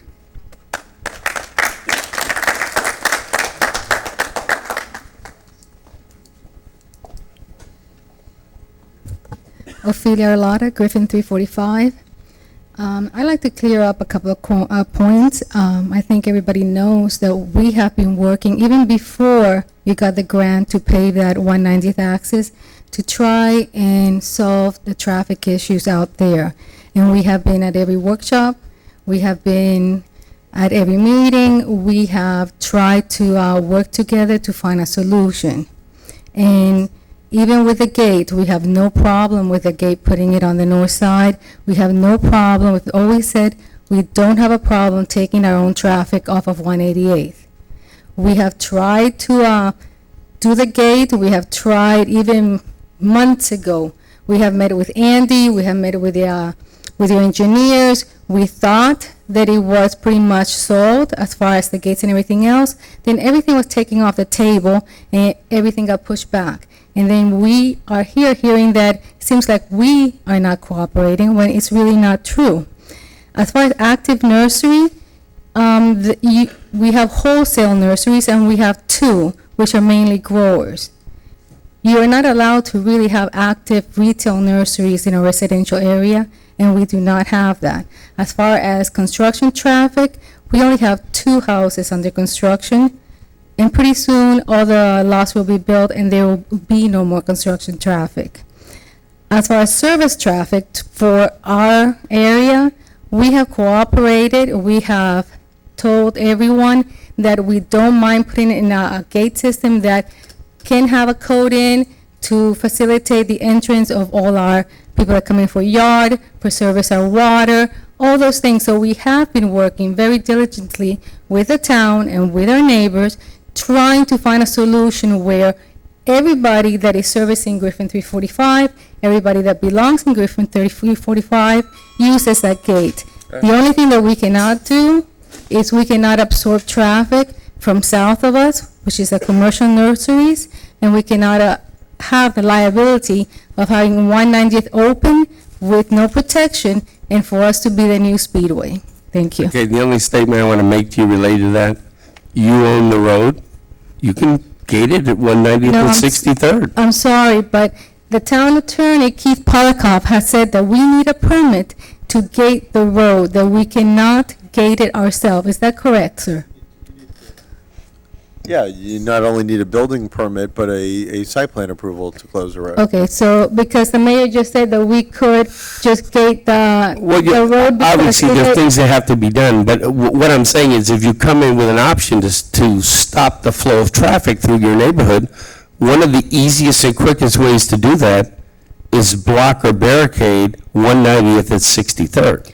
Okay, That will stop your cut-through traffic like that. that also makes us open up to the north where the park is, so now we become That an makes extra you- parking area for the parking that cannot be accommodated at the park in the north end.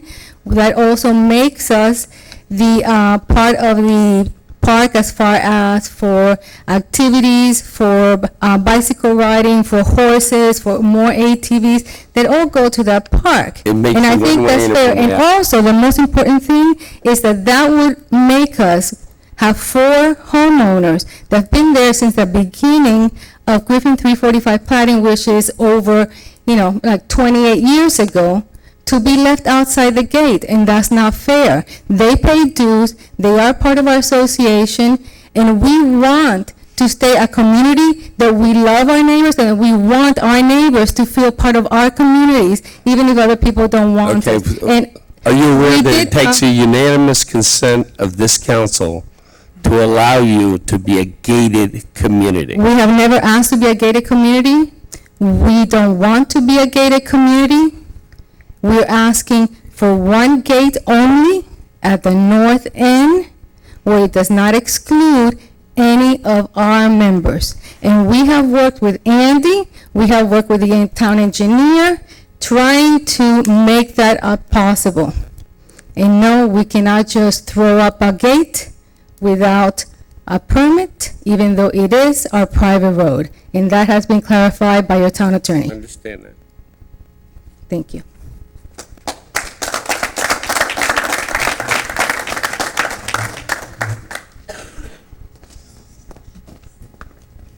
Bob Zimmerman, 345. You can raise that, Bob. One other thing is, if you do block it at 63rd and you want to go south, what road are you going to use? If you want to go south, you use 185th. No, you couldn't, because you have to pass by 188th. If you're on 190th, you go down, you have to If make your a right. gate's on 190th, No, it's if- 63rd.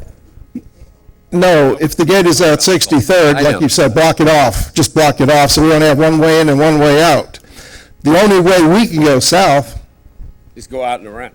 yeah, and around is to what road, or what avenue? Well, 188th. It puts all of the traffic on 188th. but it's highly unlikely they're going to take 188th with speed bumps when you take 185th, 182nd, 176, US 27. I would tell you the majority would not choose to go down 188 once they just I came out hate of your it, I hate it neighborhood. myself, but I'll do it. It's my road. 188th is my road. It's my road. It's everybody's road. Right. So, but I've heard other people say 188th is our road, but it's not. It's all of our roads. I think the argument overall is that 188th is the driveway entrance for Platte 345, and that's the dilemma. That's how it's always been. Yeah. But if we could put that gate at 190th on 49th, it eliminates all of that. It can. It will.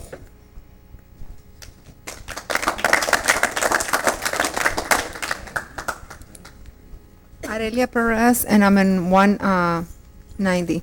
If you close the south part, there's people in there that go to Pines to the school, like to the Silver Trail. So if you block 63rd, we're eventually gonna go down to Griffin to go back to 188th because we're zoned for Silver Trail. So I don't know, the school zone is also making a big part of this traffic. Some people don't have children, but for people that have children like me, I go to both ends to take children. So we have to go to north and south.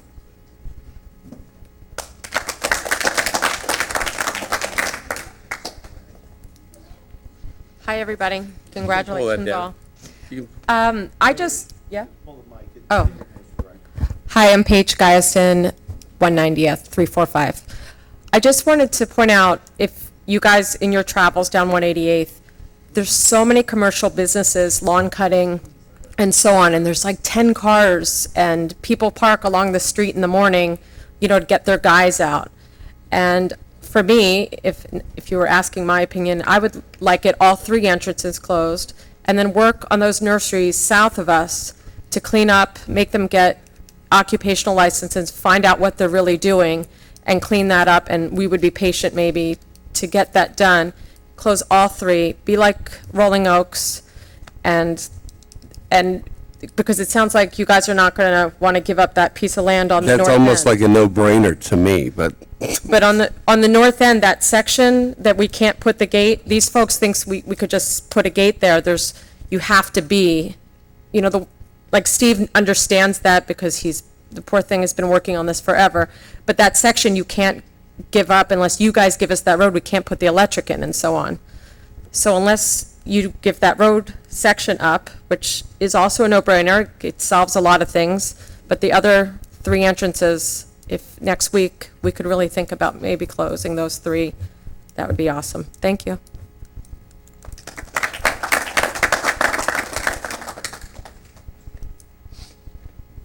Frank Espinosa, 5,000 Southwest 186 Avenue. First, a point for people from 188 and 345. I feel you're playing number 1. Number 2, if I say some things that maybe you think, well, wait, that might work against us, I'm not here to work against anybody here. I think that the issue that I have on 186 Avenue is a similar situation what they have on 188 and 345. And this has been a 188, 345 conversation, this issue. Right here it says discussion, 188 and 345. And once again, and I know we talked about this a few years ago, and I know like for the last 12 months I've been trying to build a barn, which I finally finished. So I've had some reservations about actually coming back, but 186 is an issue. You said earlier, Doug, not to put you on the spot or the attorney, I can put a gate up, because I'd love to, and I have no problem paying for a gate. I'll put a gate on 55th Street and let traffic go north and traffic go south with clicker for the residents of Southwest Ranches. Robert, who left, just approved the gate for my property, so we can do another gate. That's how easy it sounds, right? A no-brainer? No, public road. Anyway, I know that public roads get blocked every time. Victoria Park, Miami Shores, they're all, Coral Gables are all blocked off to try to reduce the traffic. So, excuse me? Permanently blocked with the foliage and all thing, and so I know it can happen. I think somebody said on Monday night, it's a public road, you can't block it, et cetera, et cetera. So obviously we know that that's not necessarily correct because other cities and municipalities have done it. So excuse me? No gate. Okay, well, no gates, good, let's put planters up. I have no problem with that either. So, please, I just want to make sure that we keep this. I understand it's 188 and 345 here tonight, but 186, 185 Way is part of the same situation. We all know it, we've had it. Some of you have been by my property. You know where I'm at. It's the same problem. I just ask that whatever your solutions you're helping them out, let's start looking at 186. And I think John said it, 184 has to come. Thank you.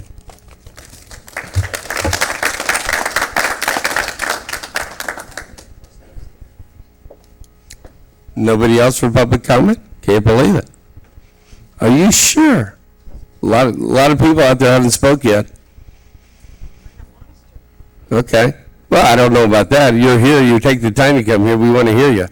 So Mayor, I have a couple points. Go right ahead, Counsel. Just a couple points to clarify, and I'm going to, unfortunately, the first one's going to throw like a wet rag on the whole situation.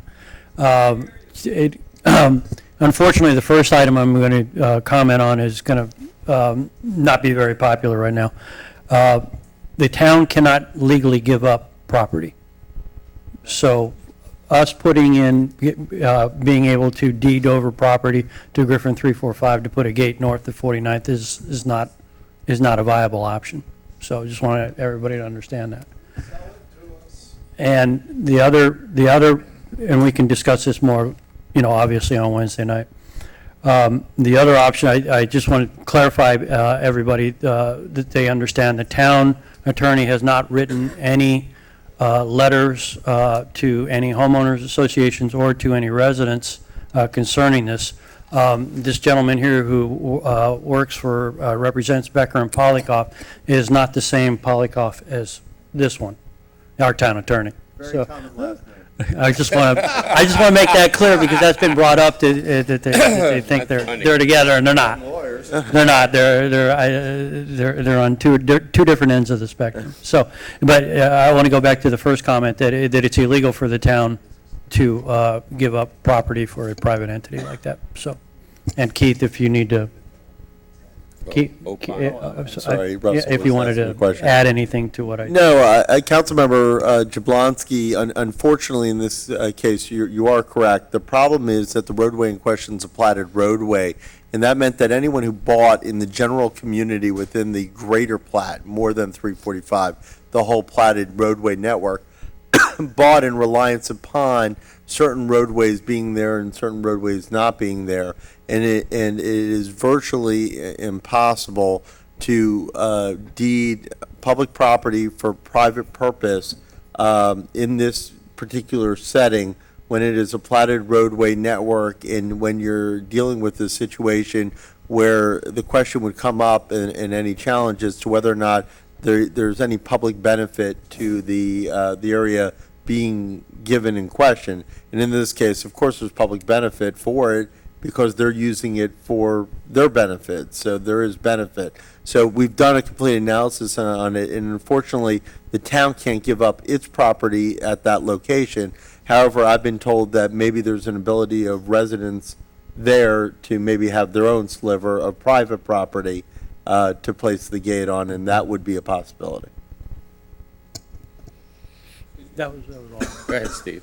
Just one clarification, Frank, you made the point of a gate or a blockage there.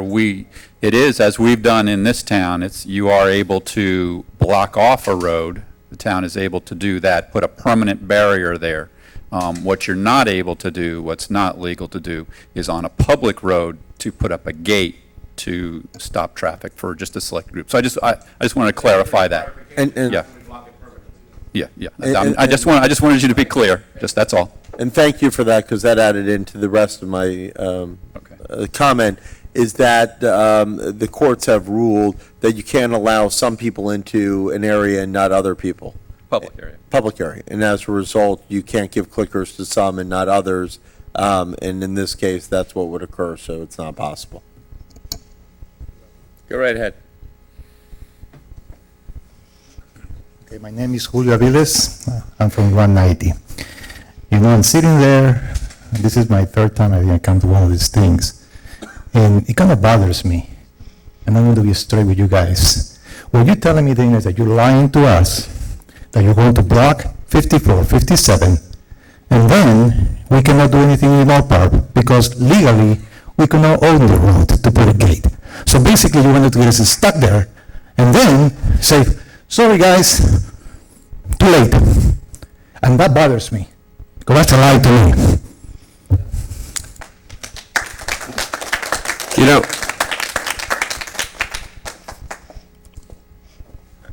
If I may clarify one thing, we never asked to take the road from the town. We never asked the town to give us that piece of road.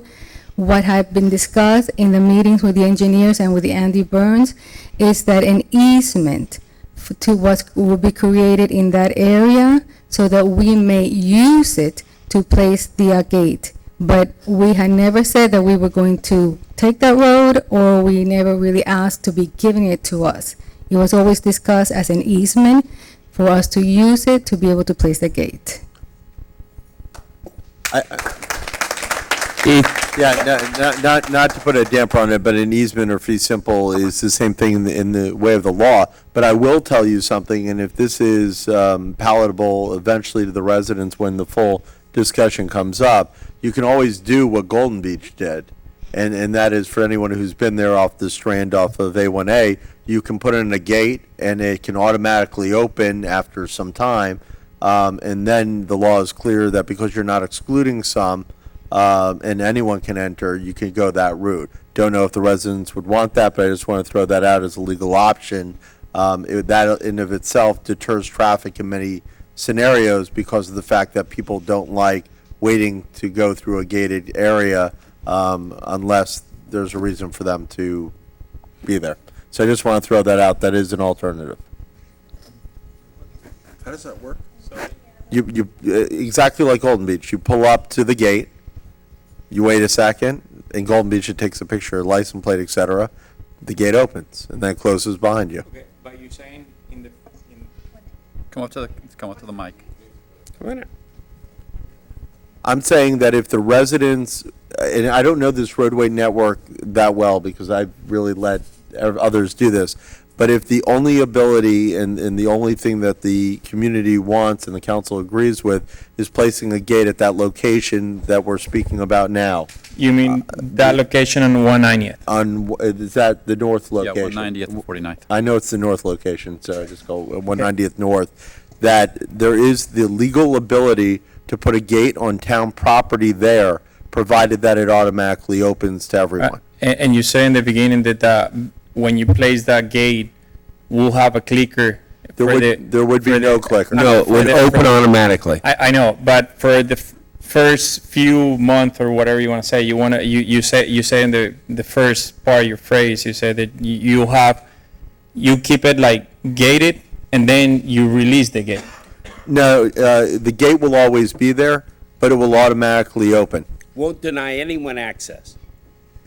It will not, there's no way to deny anyone. If you put that type of gate up that he's talking about, anyone can get in. It's just a delay. It's a major traffic deterrent. I can name at least 5 communities. Eastern Shores has it. Golden Beach has it. Fort Lauderdale, on a lot of Las Olas, has it right now because they were experiencing the same issues. So I don't know if that's something the residents would consider, but that is a legal option.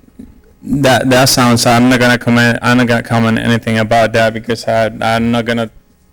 I'll have to discuss it or whatever. Talk to the rest of the residents. Now that I'm here, I'm on 190th. Congratulations to everybody here. Hey, it's kind of sad to come here and have to discuss or fight or get people aggravated. I moved to 190th or Platte 345 4 years ago. I'm a young fellow. I got small kids. I got a 2-year-old and a 6-year-old. I love where I live. The last thing I would like to do is move. I like my neighbors. Actually, I got very good friends on 180th. I do want to relieve the traffic for them. I want to make it convenience for us. But it's sad to come here and fight and aggravate people. That's the last thing. That's the last thing that we want to do. And I think everybody feels the same way. It's a solution. Just let's get a solution. Let's get it. I mean, I don't think we're asking for much. Let's for me, it will be a very inconvenient thing I have to get my 2 kids to school. If I have to go all the way down to 63rd to come up to Griffin, I have to come up to Griffin. Some parents, they go to south and they go north. I go north. So if I have to go all the way down and then cut through 188, I'm making more traffic. Now I'm making traffic from 54 up to Griffin. Now I'm going to be getting traffic through all that, so I'm creating more traffic. And here's the thing, we don't wanna, we can, I don't mind, I'll do it. I mean, you know, I'm doing it now. I mean, go down, what, a quarter mile south? I don't think, you know, ultimately next Wednesday, when the traffic guy comes, I don't think that's going to be one of the ultimate solutions. It just doesn't make sense. Exactly, I mean, and listen, I really love for you guys to really consider and to get this in the past and put it behind ourselves and just move on. You know, I think that the neighborhood, I mean, the goal is to get as much traffic as we can off 188th, and in turn, not throw Platte 345 under the bus because you have private roads and you don't want to cut through traffic. I don't blame you, and we agree with you. It's just an agreement on how to accomplish eliminating the traffic through your neighborhood. I mean, we know how to get the traffic off of 188. Yeah. As Paige Dyson said earlier, close 63rd at the canal, 54th at the canal, 57th, and gate you at the front. You're a gated community then. Yeah. But you have to have a unanimous consent of this council to make that happen. But that would definitely take the traffic off 188. It would give you a little more traffic that you don't want related to the nurseries and stuff until we work that out, but it would definitely be a fix. Yeah. So, Once again, on those points, I wouldn't want to comment on it because I don't want to talk on behalf of. we're kind of trying to save that discussion for next Wednesday, so we absolutely want all of you here, if not more, most of you to be out here for that. It's a purpose meeting. That's the only thing on the agenda. You're not going to have to sit through all the other stuff. None of that's on the agenda. Only this is on the agenda for Wednesday night. So if we're here till midnight, I don't care. No. So, I really appreciate it for all the, you know, the work you guys put into and you know, to listen to us and so, thank you. It's not going to make everybody happy. There's not a result that's going to work for everyone, but we got to do what's best for most. And that's on both sides of this issue. Thank you. Mayor? I just want to clarify one thing that Vice Mayor, Bright Cruz mentioned to me. I thought I said it, but maybe I didn't say it as articulately as it was in my As you head. thought you did. Yeah. The gate, obviously, if you want a gate with clickers, needs to go on private property. Now, I had mentioned, and I hope everyone heard me, that if the residents who live there wanted to give up, and they could give up via easement property to allow the gate to go on their property. So I think there's two residents on the north end there, the way that I understand it. They can always give an easement to the HOA to enable the gate to go on their property, and that would be totally legal because it doesn't impact the town's road. So I just want to. Yeah, but they still need a permit and whatnot. Yeah, I still need a permit. If I can just clarify that just a little bit, I'm not saying that this is, I'm just throwing this out as an idea, that while we, yes, I'm going to think about, that on that north end, 345 has rights to almost the entire width of 49th. I think it's a foot or two on the north side is where the town property begins. And so the thing to think about is if the gate were placed right on that northern edge, the north side of 49th Street, and and basically, you know, the road might have to dip a couple feet south on that, right at where the gate is, and there might need to be some sort of a concession for a foot or two of easement from those two homes that are on the north end of 190th, right at 49th. That might allow the gate to be on the north side of 49th Street at 190th. Just something to think about. Go ahead. My name is Johnson. I'm at 190th and 57th. This is my second meeting, and I've been hearing that 345 is putting so much traffic on 188. I think there's about between 60 and 70 houses in block 345. Is anybody thinking about the traffic that's coming from north to south going to Pembroke Pines, the Pembroke Pines traffic, the western traffic, or it's only the 60 houses or 70 houses that we are focused on? And we're wasting a lot of time about these few houses. And nobody's focusing, we are blocking off the traffic from 345. What's going to happen? Are you guys going to do anything about the traffic coming north to south from Pembroke Pines and Western? I would tell you that's an ongoing argument and issue. This specific issue that we're here tonight talking about and that we'll be talking about on the 16th next Wednesday is solely a 188 345 issue. Go ahead. John Pepper, 190th Avenue. I just want to bring up a couple things. Steve, I was under the impression that the northern couple of houses on 190th were not in the 345 association. I told you I'm not an expert on it, but I have looked at the road with the engineer there, and They're in the association, okay. Yeah, The other, and that's great if we can do that. And I've always been just for blocking the whole thing off and coming in on 190th, but, never needed a gate. Our problem is the 63rd. We are not going to cut our neighbors out. But down the middle of that road on 63rd Street to the south, the houses are they're not in our association. correct. Okay, love to take them into it.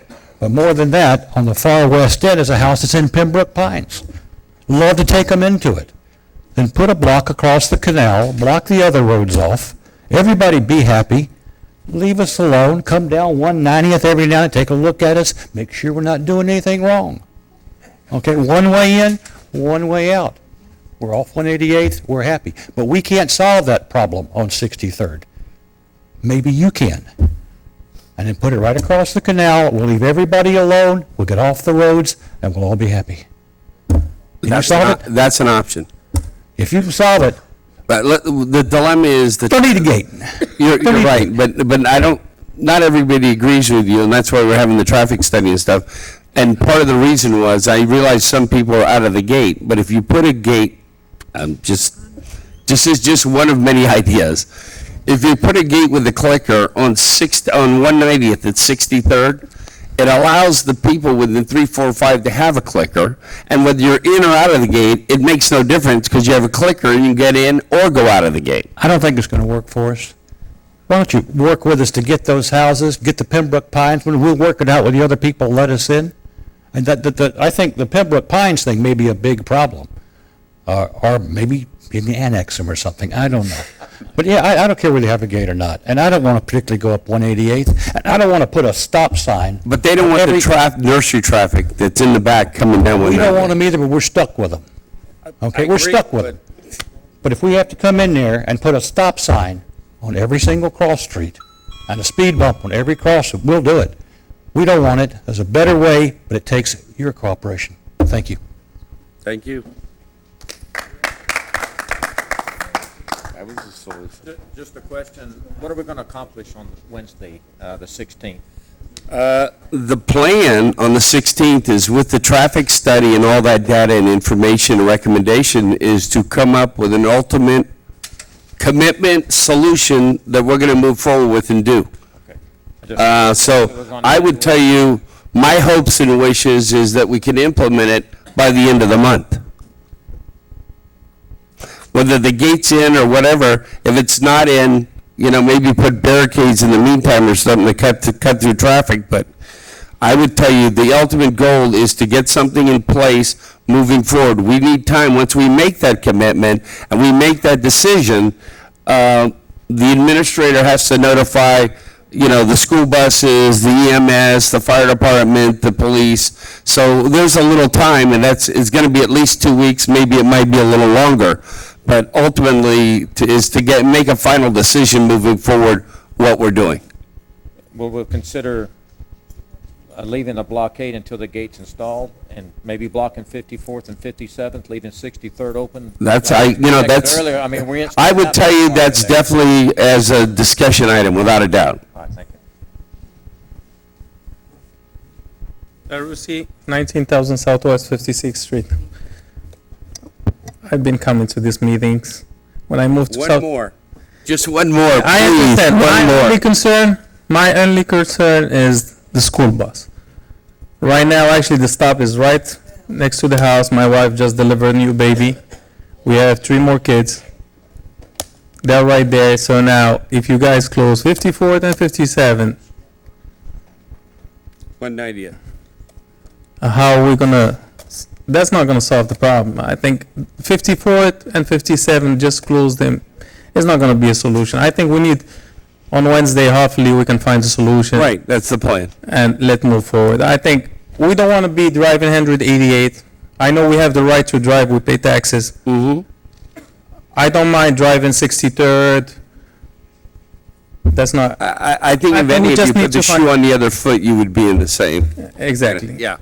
Please, please, please, let's solve this problem on Wednesday. That's the only thing I can say. From your lips to God's ears.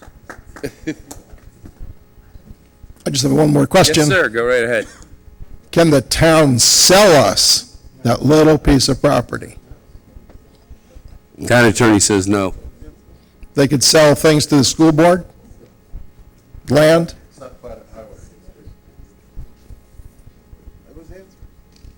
He says no. No? That was Town it. attorney says no.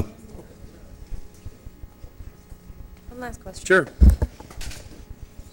I understand the whole. State your name and address. My name's Joanne on 345. Okay. What is the purpose for the temporary shut off 54 and 57? What are you trying to do with that? We're not doing a temporary one. I mean, That's why next Wednesday's meeting is so important for you all to come out.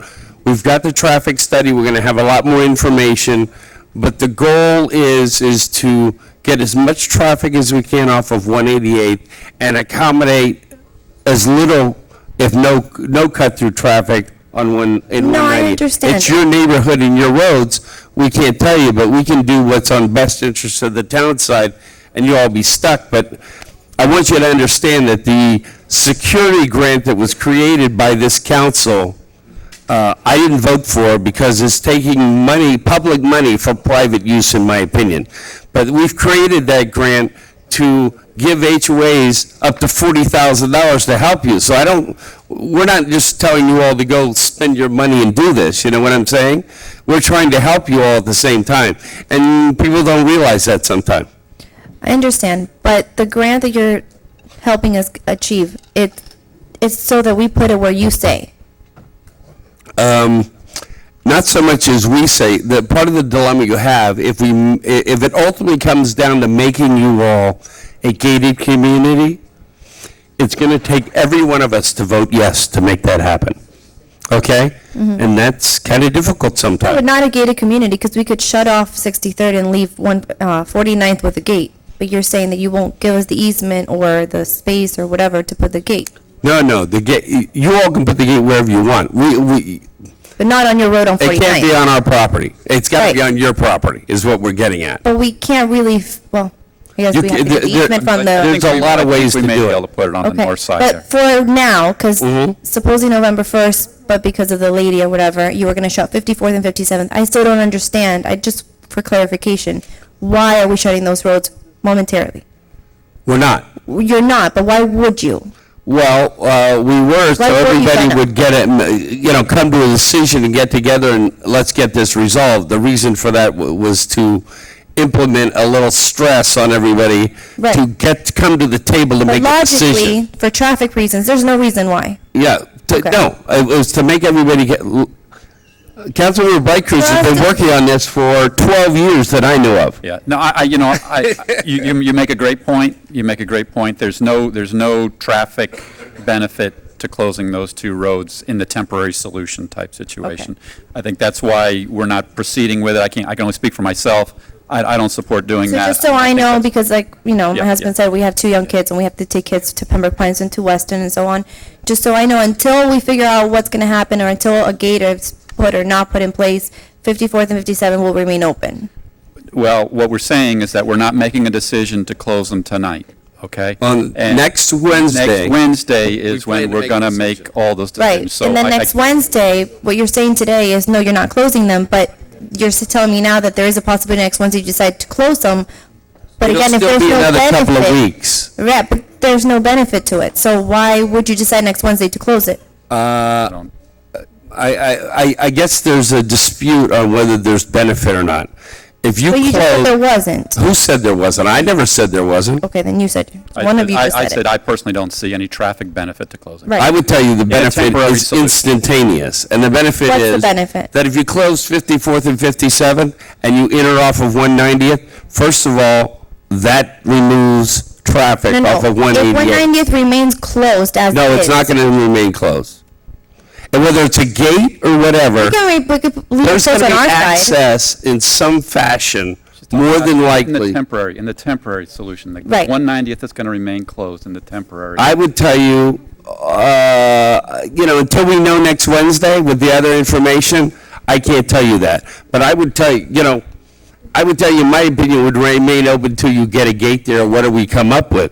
Because if we close 54th and 57th, clearly 190th needs to be open. Well, it needs to be open with a gate because those are our roads and they're private and we're liable for them. Okay? Right. So we can't open them, but I just don't understand until we get the gate in place, we can't open them. Well- So why would you close 54, 57? Well, that's part of what There's somebody no- else said, that you all known this has been coming for quite some time, and we're waiting till the final hour to get I there. understand they're I would trying- tell you that ultimately, in my opinion, barricade it at 63rd and 190th and leave 190th open, which makes you one way in and one way out until you get your gate. And then once you get your gate, unblock 63rd if you want. Okay, great. So. I just eliminated cut-through traffic. That's fine. So. Like that. That makes sense to me. If you close 54, 57, and 63rd, leave 190th open until we get our gate. Obviously, I'm not the person who decides that. Listen, But my question to you is. This will isn't an that- answer, this is only what I mentioned. No, I because know, of me next too, Wednesday. and me too. Yeah. But in that moment, when you leave 190th open, let's pretend we all agree to that, and close 54, 57, 63rd until we get our gate, what guarantee do we have that we will get that gate there? That you will give us the easement for it? I'm gonna tell you Because that- we gotta give and take. I mean, it's not just. I'm going you to guys- tell you that I think that all that's going to happen next Wednesday is the intent. Okay.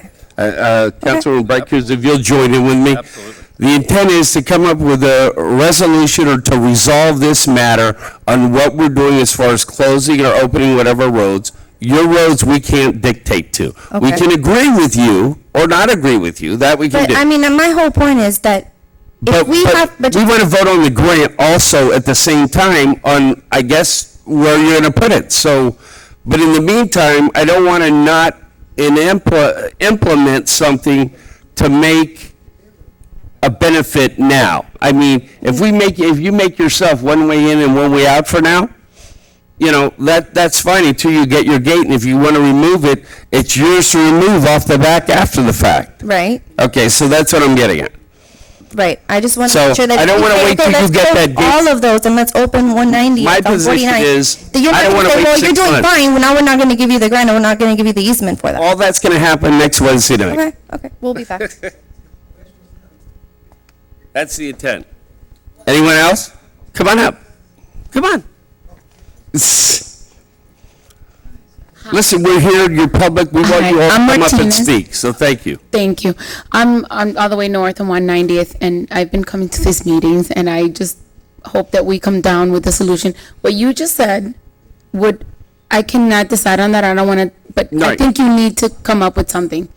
I feel like you said that you needed to wait until you guys all agree. We want the input, it's not waiting for us to agree. guys are still not We want we've retained expert and paid them money to give us, and they've been out there, looked at it, driven it, and we want their input. We don't want to just take off on our own and make a decision.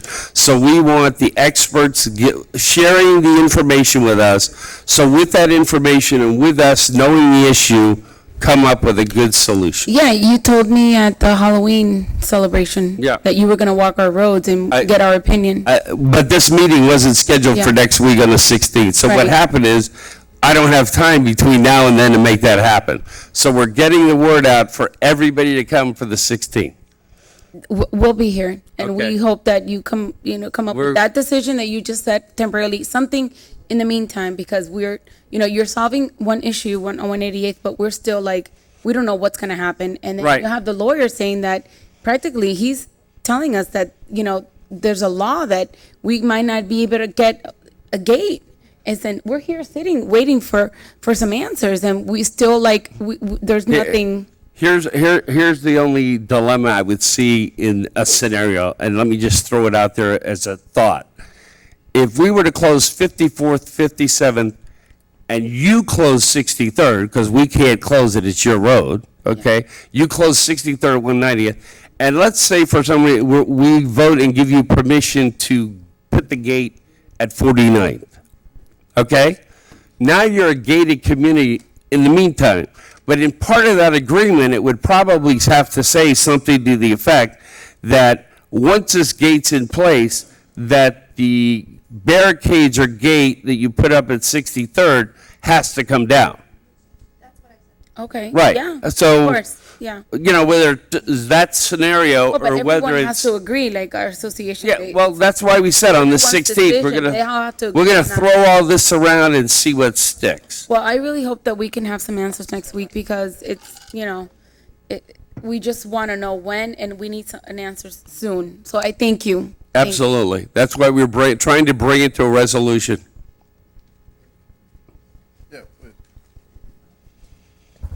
Good evening again, Rick Estropo, 345. I'm gonna donate a new microphone. Thank you, appreciate that. Anyway, no, you said at the last meeting that what you wanted us to do was to get together. If not, you were gonna do is close 57th, 54th, and leave 190th closed, and let us figure it out and let us suffer until we made a decision. Great, no problem.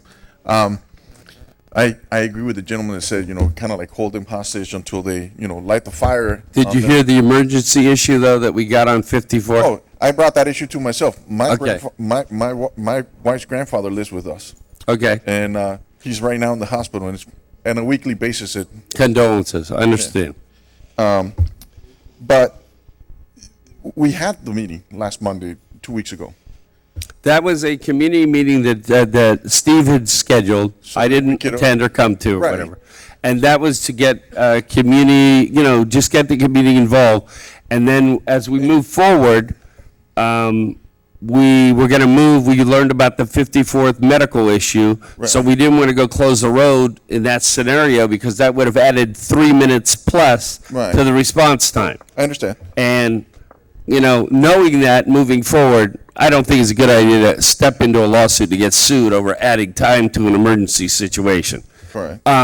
So we chose to put that off. We put it on the agenda for tonight to discuss it, but in the meantime, as we did that, we said, let's call a special meeting for the 16th, because we'll have that traffic study information back by then. He will have spoken to both communities, so to speak, and we can share the input that he comes with and what we all know up here and see what's going to work the best for everyone. Okay. And he's going to bring the traffic counts with him and all that. I can't tell you what he's going to bring. I don't know the answer to that, but his recommendations and options and thoughts moving forward. So I don't know everything he's bringing. I just know he's going to be prepared. Can you consider this my public records request for that data to be available? I will try to have Andy scoop that up and have it available to you guys for the meeting. Thank you very much. The other thing about the permit is, if we do put the gate in our right-of-way, then the only reason you would deny our permit would be because there's a building code violation, but not because of politics. No, the other reason would be that if it makes you a gated community, you would need a unanimous consent of this council.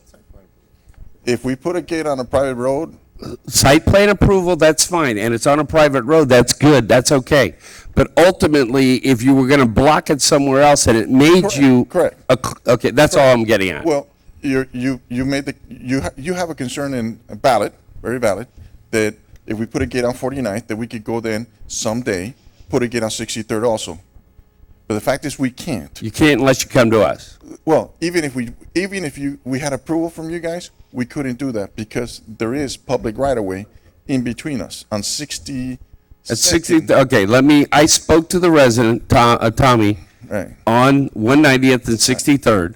The HOA owns the east side from the middle of the street to the east, and he owns from the middle of the street to the west. Right. I went and spoke with him and his dad, and they said they would give up whatever right-of-way is necessary to match up if you all wanted to ultimately put a gate there. Okay. So that issue is resolved. But what I'm saying is, yeah, but that still protects you that we have public right of way there that we would not be able to block both accesses. Not that we wish to do that. Right. The other thing is, if you give us an easement to put our gate on 49th Street, Mr. Keith, is you're then protected, because if we decide to put a gate in the private section of us, that we'd only have to comply with building code at that point, it's Florida statute. At that point, then you could say, okay, your easement is hereby revoked. You got to take your gate out. We would never do that. And you're protected either way. Well, listen, that's why tonight we're not going through with coming up with the solution, the idea, without having all the other data. So you and I can go back and forth all night. But yeah, I'm just, we're sharing, brainstorming and sharing ideas. Right. And what I'm telling you about, if you give us an easement to put the gate, that's undeniable that you don't need any more data from a traffic manager. If you give us an easement and we put a gate, if we do anything else, you could always revoke that easement and take our gate out. We can't come on your property and do that. Yeah, we can't give the easement. I mean, that's not an issue. We can't give it. An easement? No, you can't. We can't give up any property on that. I mean, the attorney is telling us we can't have do every it. right to give, no. For an hour? We're not solving anything tonight. We're not deciding on anything tonight. Wednesday's the big night for this. There's all kinds of things you can do. We can do equal trade. You can give us a piece of property. We give you another piece of property somewhere else. I defer to You can sell legal us a counsel, piece of sir. property. I defer to legal counsel, and if he says no, then that's who I Right. defer to. Keith, could you sell us a piece of property? Is that legal? Or trade it for a in-kind property somewhere else? We've discussed this now for an hour, and my answer is not changing on this. You need to go to those residents that are there if you want to put a gate at that location.